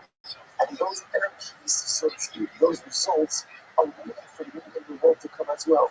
There is no such thing as an insignificant action. Everything, this says the Hashem looked at his Rosh Hashanah. He called the Chok, Maisi, the Adam, Nivra, Rabbi, Rukuni, the fee had my son. Every single thing that I do, I create a Tabarit. I create a spiritual energy. What is that? I don't know. Is that a Rama? Is that something else? I have no idea. All I know is that my actions matter. My actions have results in this one and the next. And I know something. This should hopefully condition us to live life with a heightened sense of this. So once I understand, what is the first section of the Celeste Shabbat? The first section of the Celeste Shabbat. First section. The end of goes together, right? Zechirus. Zechirus. What's Zechirus? What's Zechirus? Alacrity. So you have to chazan. Okay, fine. I'm going to catch that, right? So you know what I'm saying? Alacrity. Awareness. Right? Zechirus ultimately again. No, Zechirus comes afterwards. Zechirus is the first thing. Right? It is ultimately again. Right? Watchfulness. Alacrity. Right? Ultimately again. To read like remember that house and house marshal. His marshal is that like light is like walking on the side of a cliff. And if you close your eyes for a second, you fall off the sun. You fall off the sun. So why do I have to be so watchful of life? It's because we're going to show my name. Because at the end of the day, my actions matter. So because my actions matter, I can't be in guard. I can't be plugged in. I have to be aware. Because otherwise, I'm doing things that are going to create results. And those results may have intended or unintended consequences. Incredible.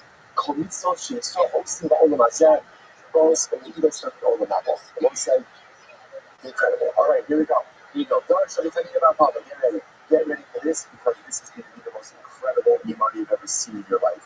Well, this morning. Says the Gemara. Show me anything about Papa. The Gemara, don't say. Just read this second part. Just like, do you understand like what it is that we're doing? Or what it is that we have this supposed to do? It's like, I've always learned to be your Masechta. Like, so, to be honest, like, I'm not going to ask how much Chazara besides 7 is happening over the course of Shavuos. Right? Because sometimes if you get into a rut with a sector, you're like, all right, yeah, I don't know what's good, so whatever. It's a brand new sector. It's a brand new sector, right? It's a brand new sector, right? Right? Sorry? Let's say it's a brand new sector. Just like that. Make this yours. Make this yours. Make it that when someone asks you who your best friend in life is, you say, Avo Zara. Now, it might sound a little bit strange at first, but I will say, but just understand, like anything and everything you need to be successful, right? It's probably going to be continued on the next page, but certainly over the next pages, like I will say, this is nothing wrong with opportunity that we have in front of us. Let's go. She says, don't show me anything about Papa. Here we go. Last level, maybe I could respond to see if I don't take home.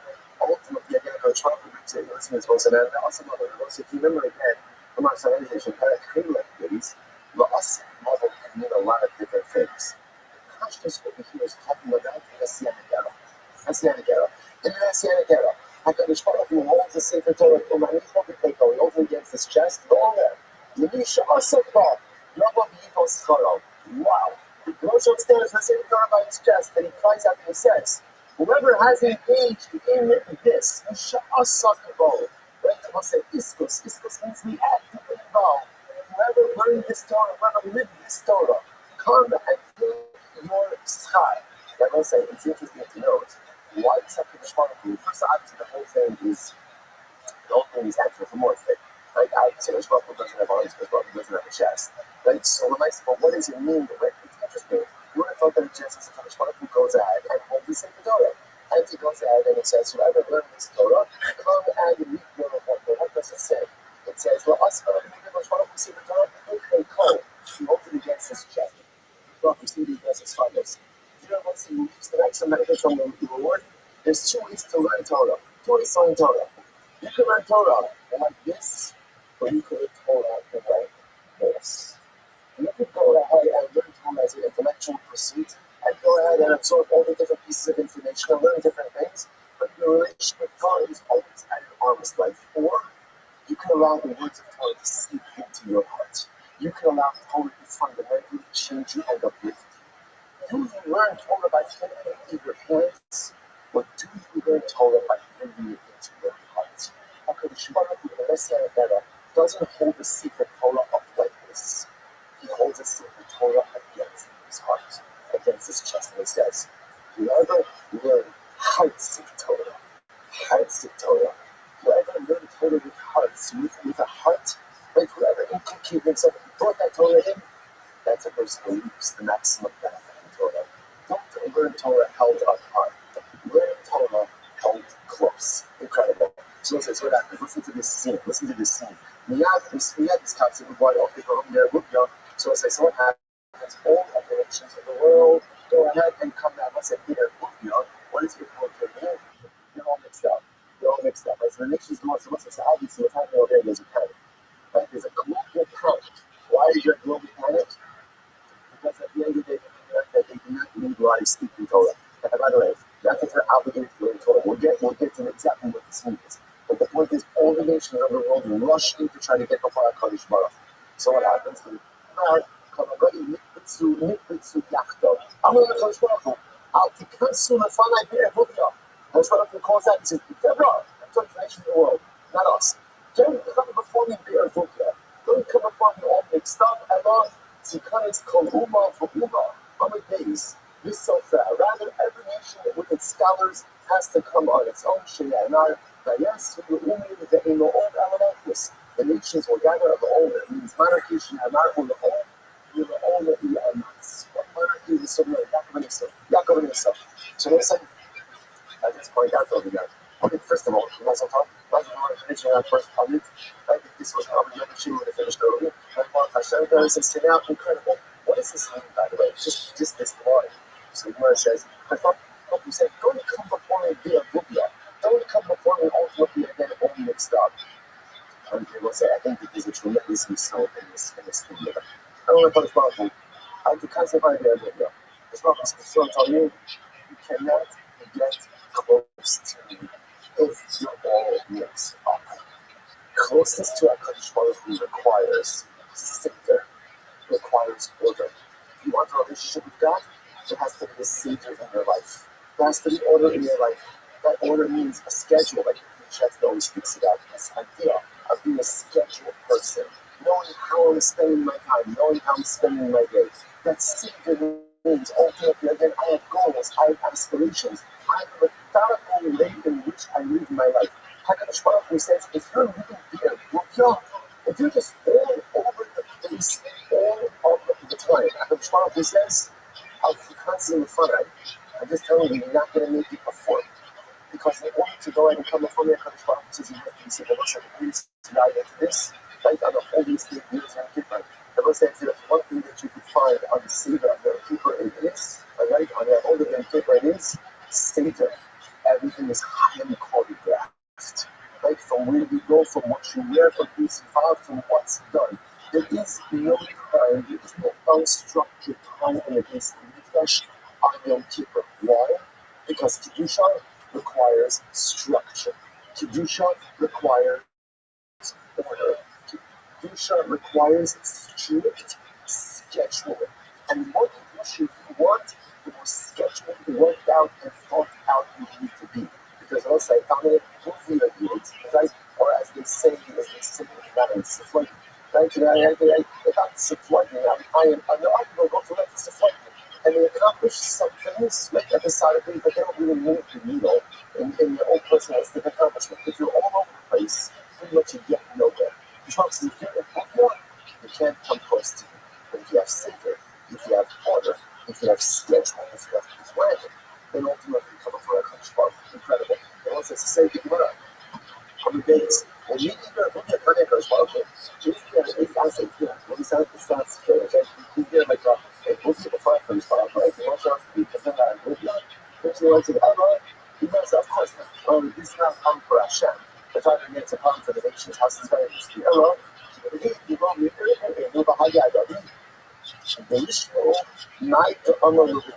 Ultimately, again, the Gemara says, as well as the benefit of the nation's law, Rashi points out something amazing. Rashi says, if all the nations understand it, and you want to see what's going to end up happening is, each nation tries to plead its case before HaKadosh Baruch Hu. So ultimately, the Rebbe is concerned that if everybody is mixed up, people are going to get their claims mixed up as well. Like they're not going to be able to properly forge their national defenses. So therefore, the Bible says each nation should come on its own. Rashi says, it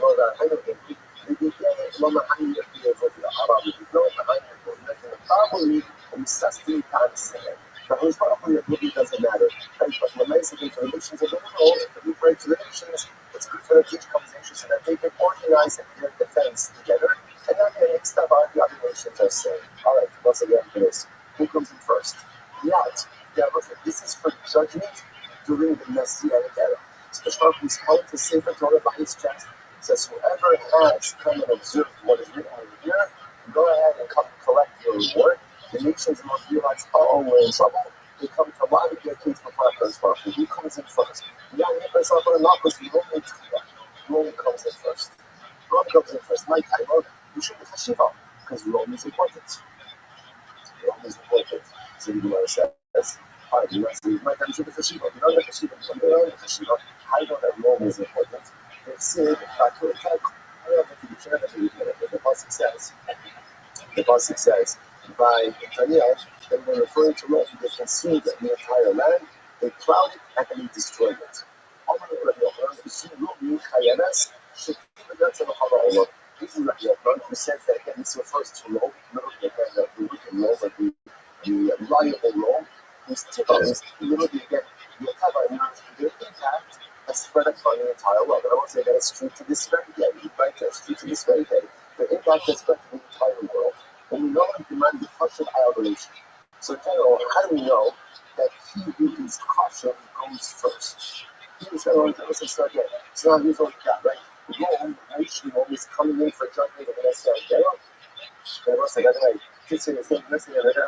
it's Rome and it's all of its derivatives. It's all of its derivatives. Like for example, the Gemara says in the Sefer Megillah, there are many nations that were derivative of Rome. Germania, right? The Gemara says in the Sefer Shabbos, the passage we translate Germany, Germania is a derivative of Rome. So it's Rome coming before, judgment for the era, it's Rome, the empire of Roman derivatives. So the Gemara says. Now, by the way, so now Rome is the most important, therefore Rome comes in first for judgment. So the Gemara says, by the way, how do you know that the more important, that the more kosher entity goes first? The Gemara says,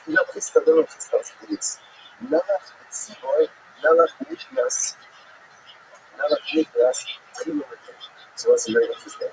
There's two, the Sanhedrin have two cases, right? The king and the Tzibor, the king and the Tzibor. Ultimately, the king goes in first for judgment. Right now, let's say that, by the way, although it sounds like Sanhedrin over here, it's not really Sanhedrin, right? Because we saw, by the way, we saw this in Shmuel also, that the king is usually not judged by the court. But again, just for the metaphor. So now that it's here, now it's for us to deal with him. So ultimately, again, the king is ready for judgment. And ultimately, again, the Tzibor is ready for judgment. The king goes in first. That's why it actually points out, okay, so the king goes in first for judgment.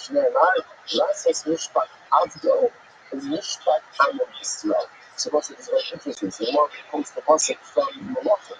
And the pasuk says, Lasos Mishpat Avdo and Mishpat Hamor. Hashem performs the judgment of his servant and the judgment of his nation. Servant meaning the king, and then his nation. What do you see from there? The king is judged first, and then the nation. So the title of life, they say, so what is that? So again, now we show from the pasuk that Allah relates again, the king is judged before the nation. Which again, for our purposes, it means the more kosher person is judged first. But I think why is the king judged before the nation? So the Gemara says, the time of night, he might say, Malak, or how the nation now come that right. So the possibility is, if you can imagine, like in the waiting room, so it's not appropriate to have the king in the waiting room. Right? So therefore, again, because it's not appropriate to make the king wait, therefore, how much of an so literally again, it's not appropriate, it's not normative behavior to leave the king on the outside.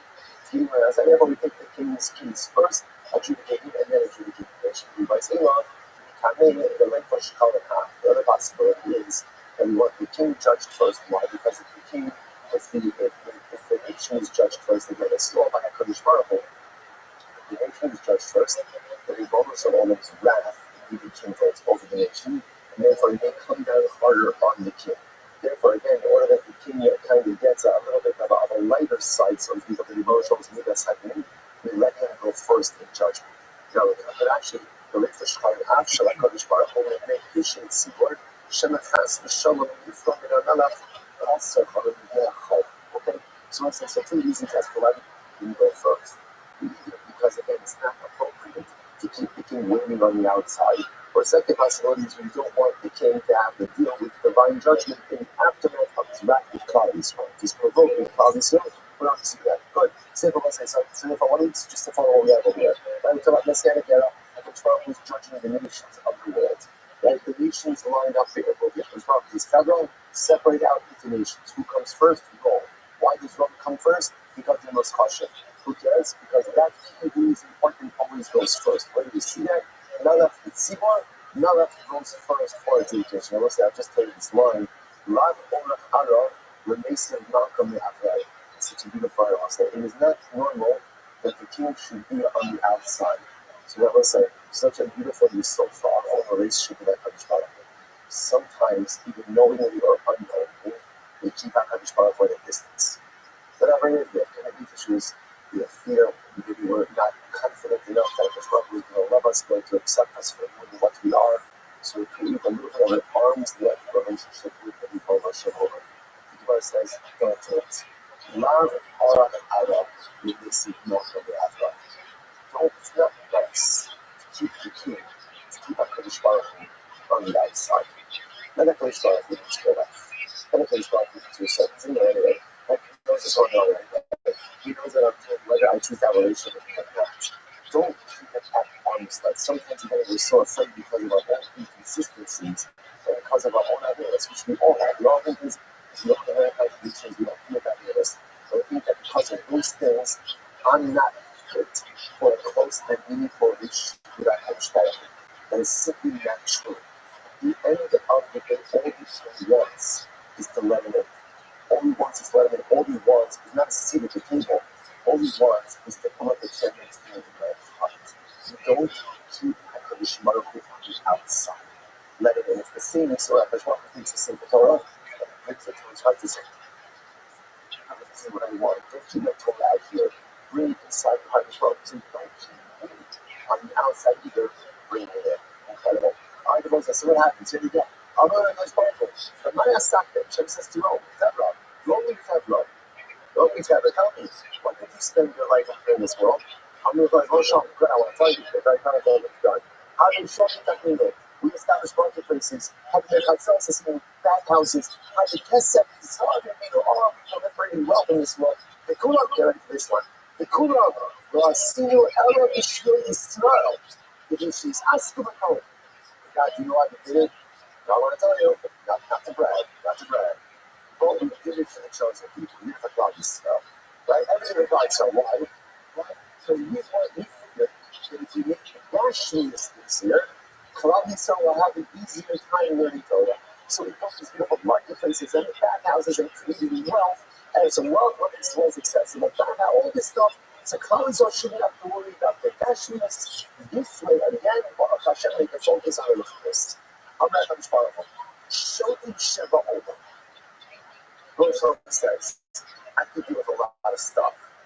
What I can't deal is with liars. Don't lie to God. You want to sin?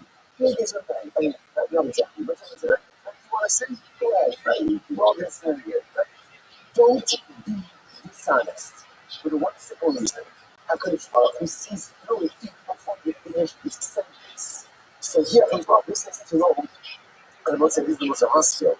Right? Because Rome says the new force.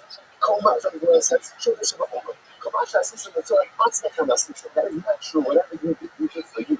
Kakantim Shorty, you know what you set up marketplaces? Rome, Sheba, and Zonos. And you want to create a place for the harvest. Right? You want to create a place of prostitution. So it's the active by that houses because we did this to people. Yes, that is on. You think you created wealth? Shaliku, I create wealth. Shneimar, Riakasad, the Riasad, Norman Shem Tzivakos. So all for the Kishon, gives it to Rome. Gives it to Rome. This is what happened. You also have to you're trying to supposed to ask you, what's your goal have done? What's your name done? What's your name done? Just own it. Listen, we messed up. We messed up bad. We messed up bad. We messed up really bad. But instead, listen, it's incredible.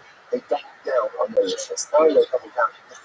Let's say, the chutzpah, to say that what they did for us, they did for us, how much Jewish blood Rome and its descendants have on their hands, how much persecution Rome and their descendants have on their hands, and the chutzpah to stand before the Ribbono Shel Olam, and the also Mashiach and say, everything we did for Klal Yisrael. Like Rob is the side of that idea of nations. You want to tell me you messed up, we can work together. But you want to lie to me? You want to lie to me and say what you did to the Jewish people? Stop, nothing to do with it.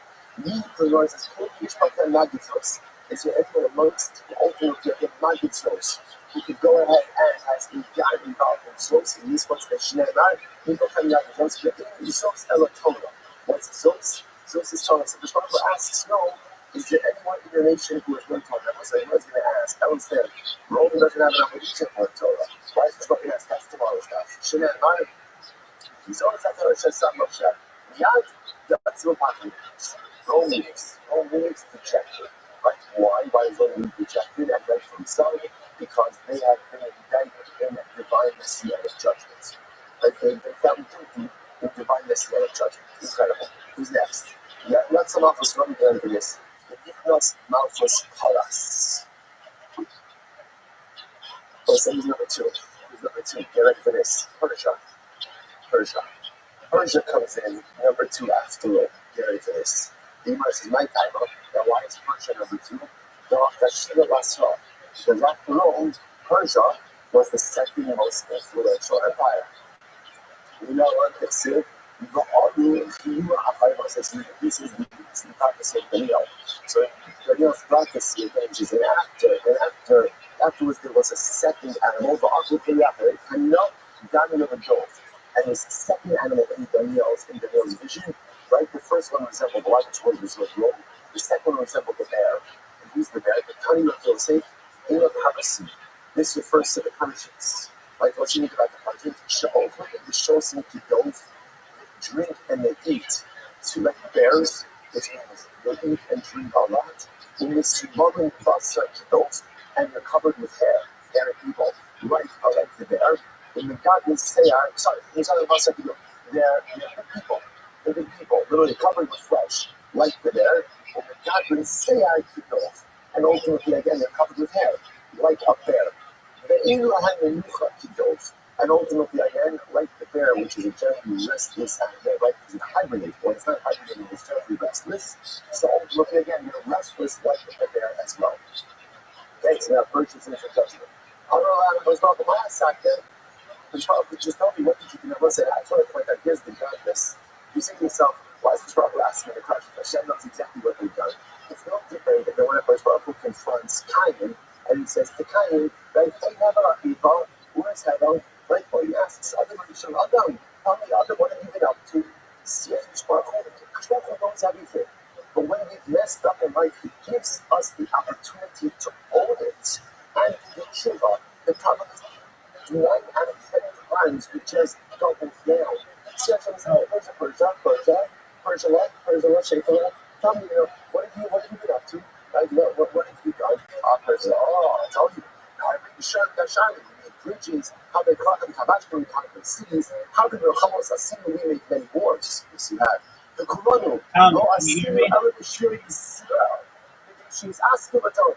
And Persia says, I just want you to know, everything that we have done, we only did for Klal Yisrael. All these things, all the conquering and all of the breaches and everything we did was to enhance our financial ability. This would again, more gashmius was available to Klal Yisrael, and therefore they can learn Torah and get it in a more comfortable way.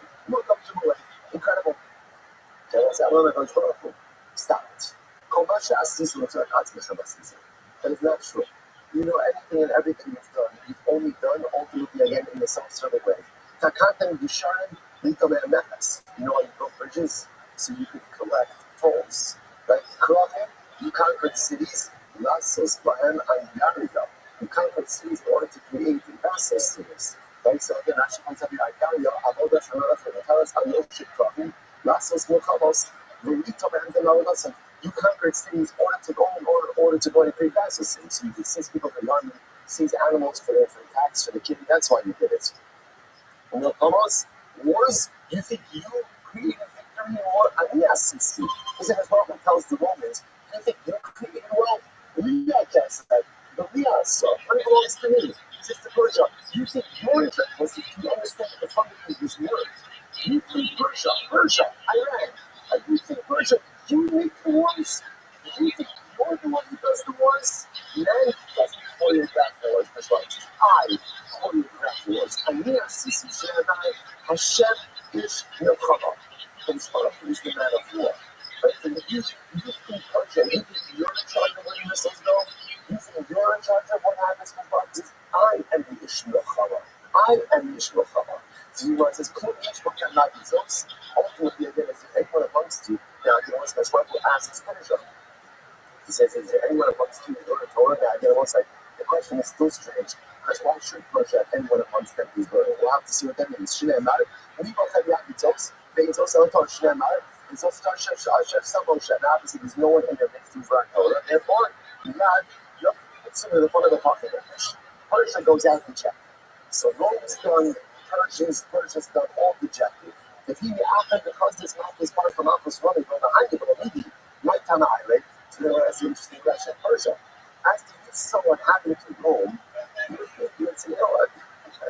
We're going to pass on this. Thank you, God. It's not really worth it.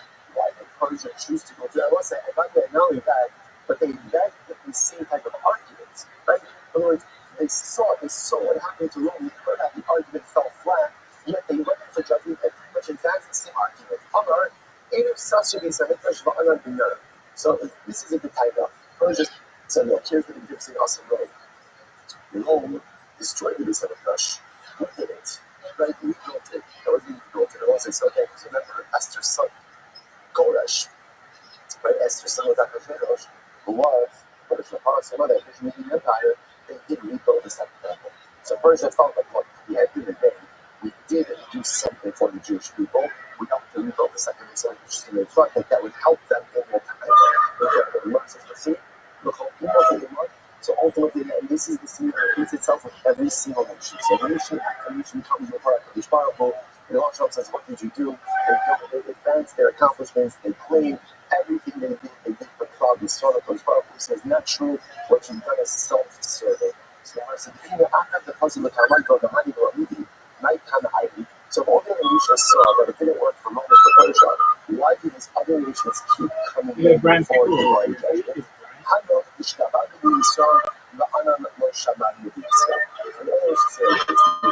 Rome and Persia were the primary persecutors of Israel. So therefore, again, I thought we was not going to find any type of examination. But a lot of other nations in the world didn't per se participate in the active persecution of Prophet Islam. So they were hoping to find some type of positive judgment. So once they get into this, my shnug, I swear I'm going to end with this now. So my shnug, honey the Hashibi, or my shnug Hashibi. So there's a city of Hizim that makes Rome and Persia so important more than the other nations of the world. But what is it that makes them more and more important? So the ones here is that Hana, Nashki the life beside you at the Asinish. Why I was saying? Because Rome and Persia, like those empires, will last all the way until the Messianic era. So I said, again, obviously, what also is in the form of influence, right? Obviously, the empires are not constituted as they once were, but at the end of the day, the influence of these empires will be felt until the Messianic era. In other words, many other nations come and go, and the influence is gone. So to me, the idea in Persia is that the influence in the world is felt up until the Messianic era. So I just want to understand what this means. Right? So Persia, which again, is Iran, right? So we might say again, their influence is felt in the world until Mashiach, which means that if we see their influence being diminished, and if we see their influence being compromised, and we see their ability to threaten not only Am Yisrael and Yisrael, but the entire world, being diminished day after day. You know what that tells us? That the Moshe Mashiach is closer than ever. Because the Gemara says, Paras will be here up until the Moshe Mashiach. And if we are really living days, we're day after day, strike after strike, Am Yisrael is diminishing the influence of Paras actively. It means that Mashiach was not right around the corner. But it probably means Mashiach is right at the front door.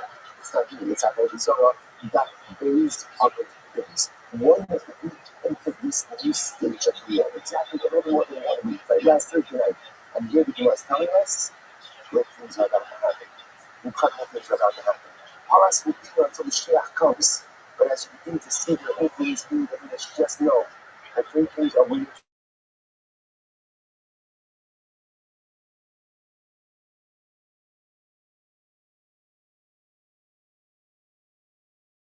out the ages toiled in a labor of love to uphold, to learn, and to live it. Come and receive the reward. That reward for our people, that reward for our nation, that reward for all of humanity, Yetz Hashem, is coming very soon. I was like, Shkoyach, and that is Avodah Zarah, absolutely amazing. Haskara, incredible. All right, Zoom. Have a good day, everyone. Shkoyach, Kevin, ROTHSCHILD. Shabbos, you should be Shabbos and Yetz Hashem of security of the souls, for all the parts of our life. You should see the downfall of Paras, look at the other day.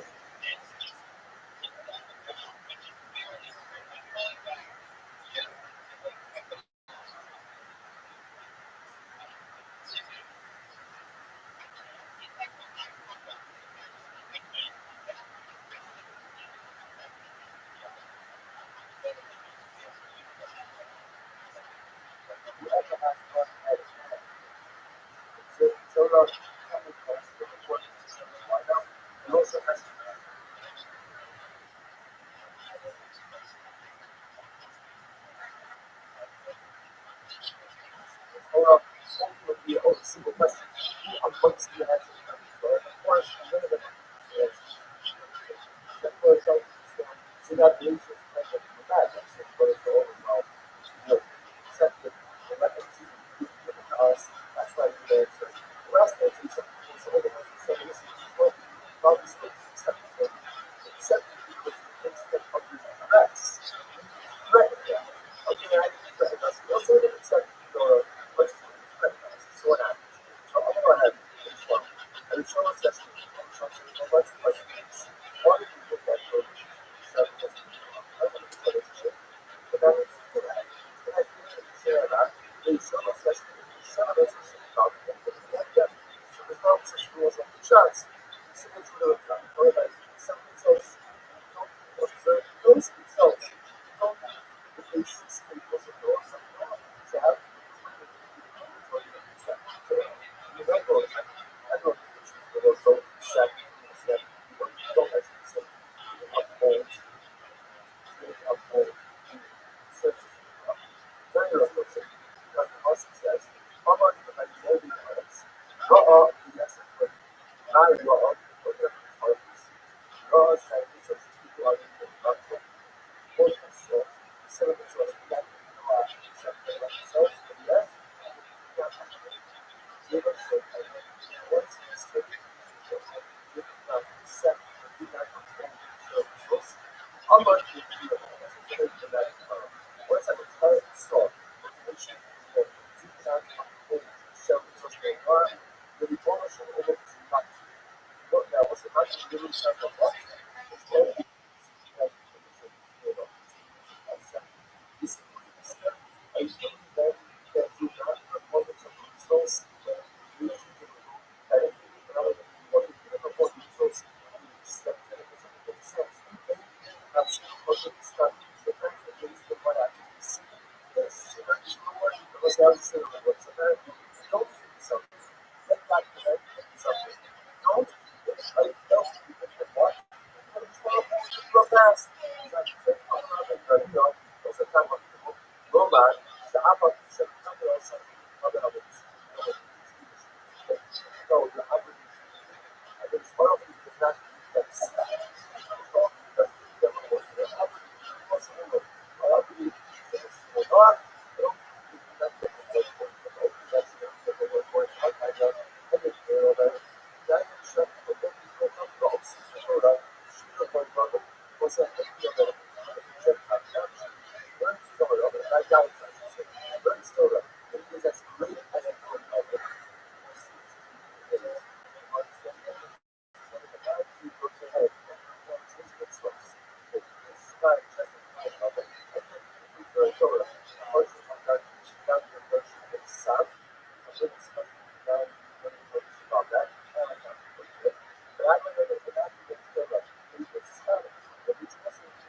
farm purposes that when it checks out, a thousand points from his stock gets rewarded.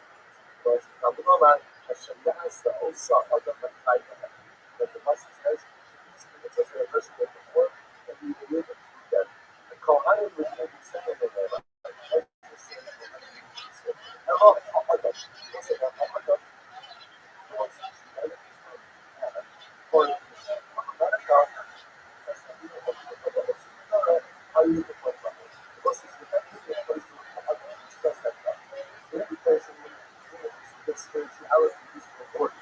So how can you commit that the idolatry the world knows and what's exactly the world seems to be constant, seems to be spirit. But over Ella, what is the message? You're not going to do that. Regulations, it's like you don't say about when we work, when we go but the moment of life should be up on the sky, so the whole set, everything should be that makes it a problems. But ultimately, they have symptoms for a sudden and you have to stop. That's the word someone is not don't have to see off, don't have to see what the whole set, your solution is to see what it is. But a person is connected, so and doesn't, it's literally for a person to start to make. Yes, that's very up to you to just that. You can just see that's something that it's at a high level. The father is not keeping up. How about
what's the problem? All of us have opposition and fight. It's sort of like what shot. The check has been, she's this desire for no, any balance in this class, rather than things about these but the nice thing about it, psychological level, but at the mental level, don't tell me what to do. Don't tell me what to do. Because there was such those things.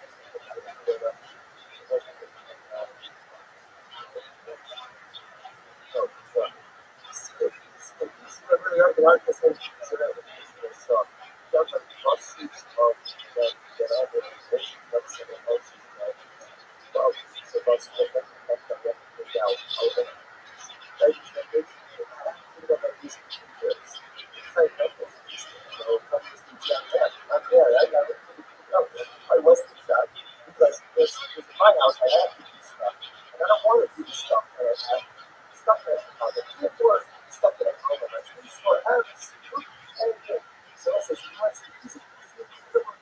That's bad. But the night that you do something, you do it. You have to get this hard. Do it, and you're not. It's easy to follow people. But you're going to follow the job. It's a satisfying responsibility. That makes you separate this. Because this will become other things that you get more. But the fact that someone who is in the civil public stuff, and that's using civil public stuff. I would not over that this one. That is, you want to have down in civil public. Well, it's cool. You still like the social, what the was. So it's the social,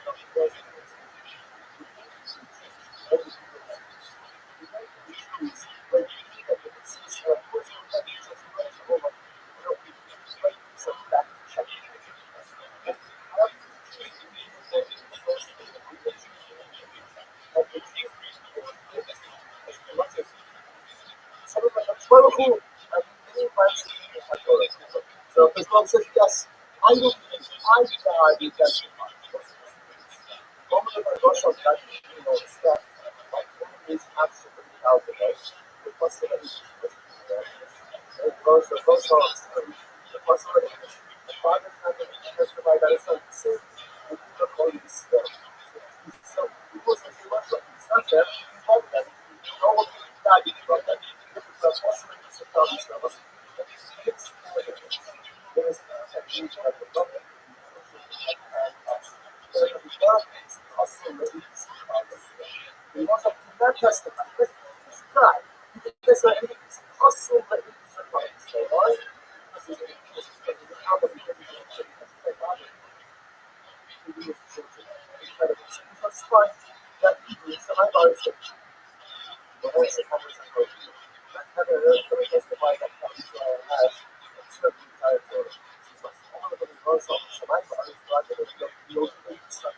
Heaven and earth will testify to why they're also going to understand that. And when we see no longer like if you go to Shemai body this stuff, life is seen that she was the one who sees like covenant with the seal of a right of Shemai body this stuff. Because in Torah,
He kind of right. Right? That's how you end up because he got the idiot. He got it like a pearl. So that double pure God that's so by the Hamas, the Alifas at one, they know that Rafta of so where it identifies as the right, but that's so that's how you know that Rafta, but that's strong. Yeah, even if it's not, let's call it so the man, you can be so it's the ultimate effect. The problem finance is hard. I can't access to it. And the first thing you can do is there are enough members who are going to be also already testify about the righteousness of Christ.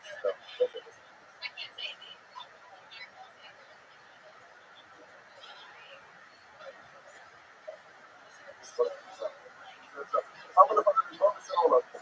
Now, I'm going to be worse than that. It's the life of itself. It wants to over. Like a problem of the way. Like the trying to open by the fact that we right so it's like what you got so what's that? What's that to be like well what was it? Or that's the word because I said the person I think also well, first is denial.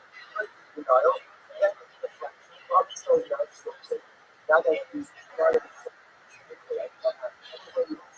hard. You're right. So now we're on the Rosh and now I said, give us the Torah. So give us the Torah now and we'll do it. Okay.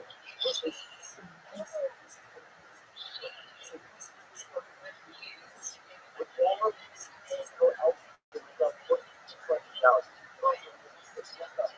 First off, the spirit of your life, the website, the essence, the body, give us the Torah, or give us the whatever give us the principles of the Torah, and we'll do it. I will let them talk and show them some of what you're talking about. The rules was a good idea. You should come up to Erev Shabbos, no Chol Shabbos. They also only those who are on Erev Shabbos, who have Erev Shabbos, what is it? Erev Shabbos, was also what is this happening? This conversation is coming forward from the best of this is happening on Shabbos. Not the real Shabbos, but your metaphorical Shabbos. Also, such one place on Shabbos. There's only one place to get there, and that is you have to cook, you have to work, you have to leave for other stuff. Any of those on Shabbos. So you should know Tarach by Shabbos. These words are so profound. Someone who does not work hard at Shabbos, and they are no called Shabbos. What is wrong with several messages, our whole life are Shabbos. The one Shabbos, what does the Lord say? You want a Shabbos, you want a Shabbos, you want a beautiful life, a beautiful level. You have to work for it every single day, 6 days a week. I have to make sure that I'm working, that I'm using my life direction. Because if I think that I'm going to show up on Shabbos and the freak out things, right wherever I get to a Shabbos, because it works that way. It is not that tomorrow. If you want Shabbos, if you want Level, if you want to go to live the rich life and save your stomachs, you must have just that. You have to have everything. It's not one back to the other. And it's not just up to look at Erev Shabbos. It's just going to cost a lot. If you want real Shabbos, real Shabbos that you have to see with friends, you do it on Sunday. It's on Sunday. It's on Sunday all day. Sundays don't cost a lot that much. You just work with the Shabbos on Sunday. And you have to sleep on it. You know, like what you on Shabbos. You go to church. Oh, it's multiple Sa'odah. It's Shabbos. It's Shabbos. And now you want to work. It's Shabbos. And now you will work because it's work that in your life. Now, the Abba people, they will say, that was okay, but nevertheless, it's the country's decision. I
Yo, how are you? What's up, there?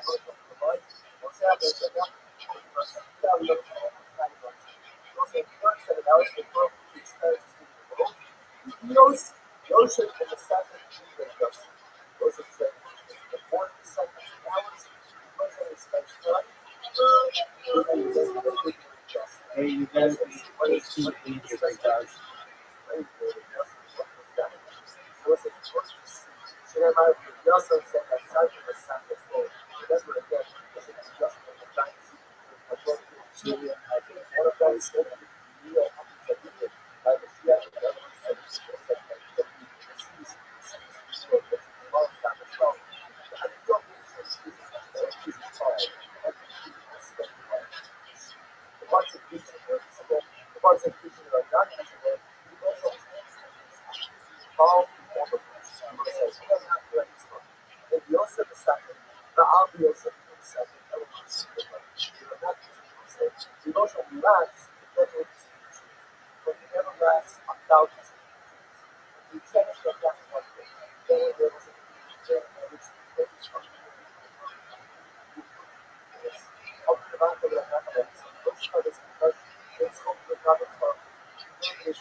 asked the question, asked one of the answers that what's the sun? The answer is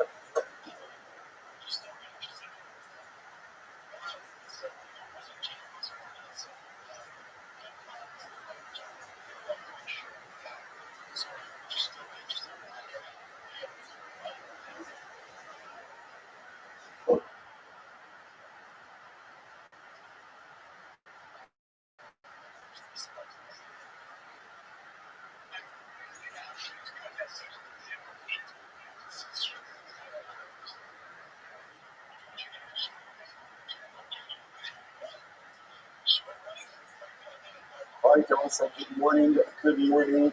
Let us begin by thanking all of our sponsors for this morning share to pay our annual before it's going to take some much of our Israel.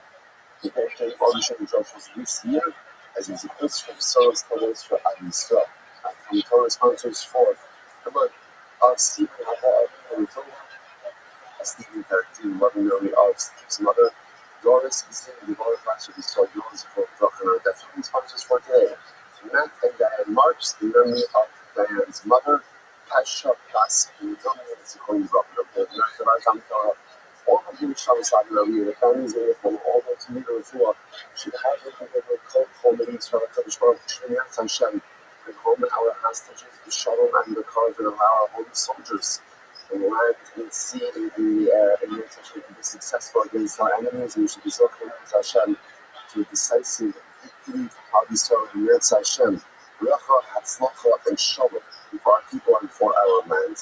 So with that, let us begin Shahiyoni and Kimonit Megillah to our last daf in Sefer's Shavuos. So today's daf is many tests. We are picking up a lot to do today, Baruch Hashem. Today's daf is many tests. 43. We are picking up on the test 48b. And let's actually pick up the line before the line is getting wide. Actually, two lines before the line. I actually did this yesterday, but we read it quickly. So let's just go back and revisit it. So let's just remember again, just very quick, very quick. We are embroiled, enmeshed, literally up to our necks in Machlokas in Rabbi Shmuel, in Rabbi Shmuel and Rabbi Lazar. What's the case? Very simple. Yaakov went to school. Right? What occurs? So remember, the Mishnah said that if they died and their husbands want to collect from each other, and Yaakov's husbands want to collect from his husbands, so the halacha is in the Shmuel. What's the Shmuel that the Mishnah is referring to? This was called Shmuel's Hidrash. Shmuel's Hidrash essentially says, we swear, the children of Yaakov say, we swear that as far as we know, our father never indicated to us that he's going to be. And as a result, we are here to collect the debt of our father. Good. So then, in order to explain it, so we got an interesting focus over here. In the following scenario, what occurs if, Rabbi Shmuel say that is true, right? That is true when the Malbet predeceases the Malbet. But if the borrower predeceased the lender, then there's the issue. That means already when Yaakov the lender was allowed to ascribe Yeshua to his heirs, because remember, they became so without a Shua. When Yaakov subsequently dies, Rabbi Shmuel say that loan becomes uncollectible. Why? Because Yaakov is already chayv Yeshua, and Yeshua cannot be passed down from a father to his children. Therefore, the loan remains uncollectible. The law also says, incorrect, I disagree. Although the children can't take the Yeshua of the father, that's true, but halacha makes it, they can take Yeshua Sayashim. Let them take Yeshua Sayashim, Shalom Ayitzah, collect the debt. So we'll say that's on our focus. So here we go. It could have not been Yeshua. So not going to Yeshua, so Rabbi Christian Rabbi came to visit me. They said to Rabbi Nachman, let's say, now, in the Akra of Rabbi Shmuel. Okay, Rabbi, you're here, Rabbi, you're here. Can you finally uproot this movement of Rabbi Shmuel? So I'm going to move. So Rabbi Nachman said, Chevra, it only the Asai called Hani Tarsai in the Akra of Rabbi Shmuel. You think I traveled all of this way to uproot the movements of Rabbi Shmuel? So Elon, how do you know Yosef Allah? So Rabbi Nachman said, well, we're not going to go to uproot the halachos, this sack of Rabbi Shmuel, right? Because it's already embedded. What we can do is create a non-proliferation of this particular halacha. So what we can say is, whatever the cases you've already applied it to, will apply it to, we're not going to extrapolate and apply it to any other cases. Okay, we want to keep going by. What's an example of an actual case that we wouldn't apply it to? verses below night. The Amrapapa, upon the Mishtara, so as to say, upon the Mishtara, you said before, this is a person who claims partial payment of their debt, right? So, there's money I claim that I already received now it's I received $100 for it. How much was you do that looks the effectiveness of the shtar because I'm already admitting that what's said in the shtar is not fully accurate, fully presently accurate. So all the shtar omits, and then again, so again, let's just go with Yaakov. Let's go with Yaakov and Zimmer again. So what happened? Yaakov admits that $100 is the purpose, and then Yaakov died. Yarshim Ishmael Ishmael Yarshim and again, the children are able to go ahead and swear Shras Yarshim and able to collect the rest of the words. So we can apply that sort of we can say that since there may have been a pre-existing Shmuel that I don't know if the Yarshim can't collect, the Yarshim swear the own Shras Yarshim can collect. But how to Shabbat Arba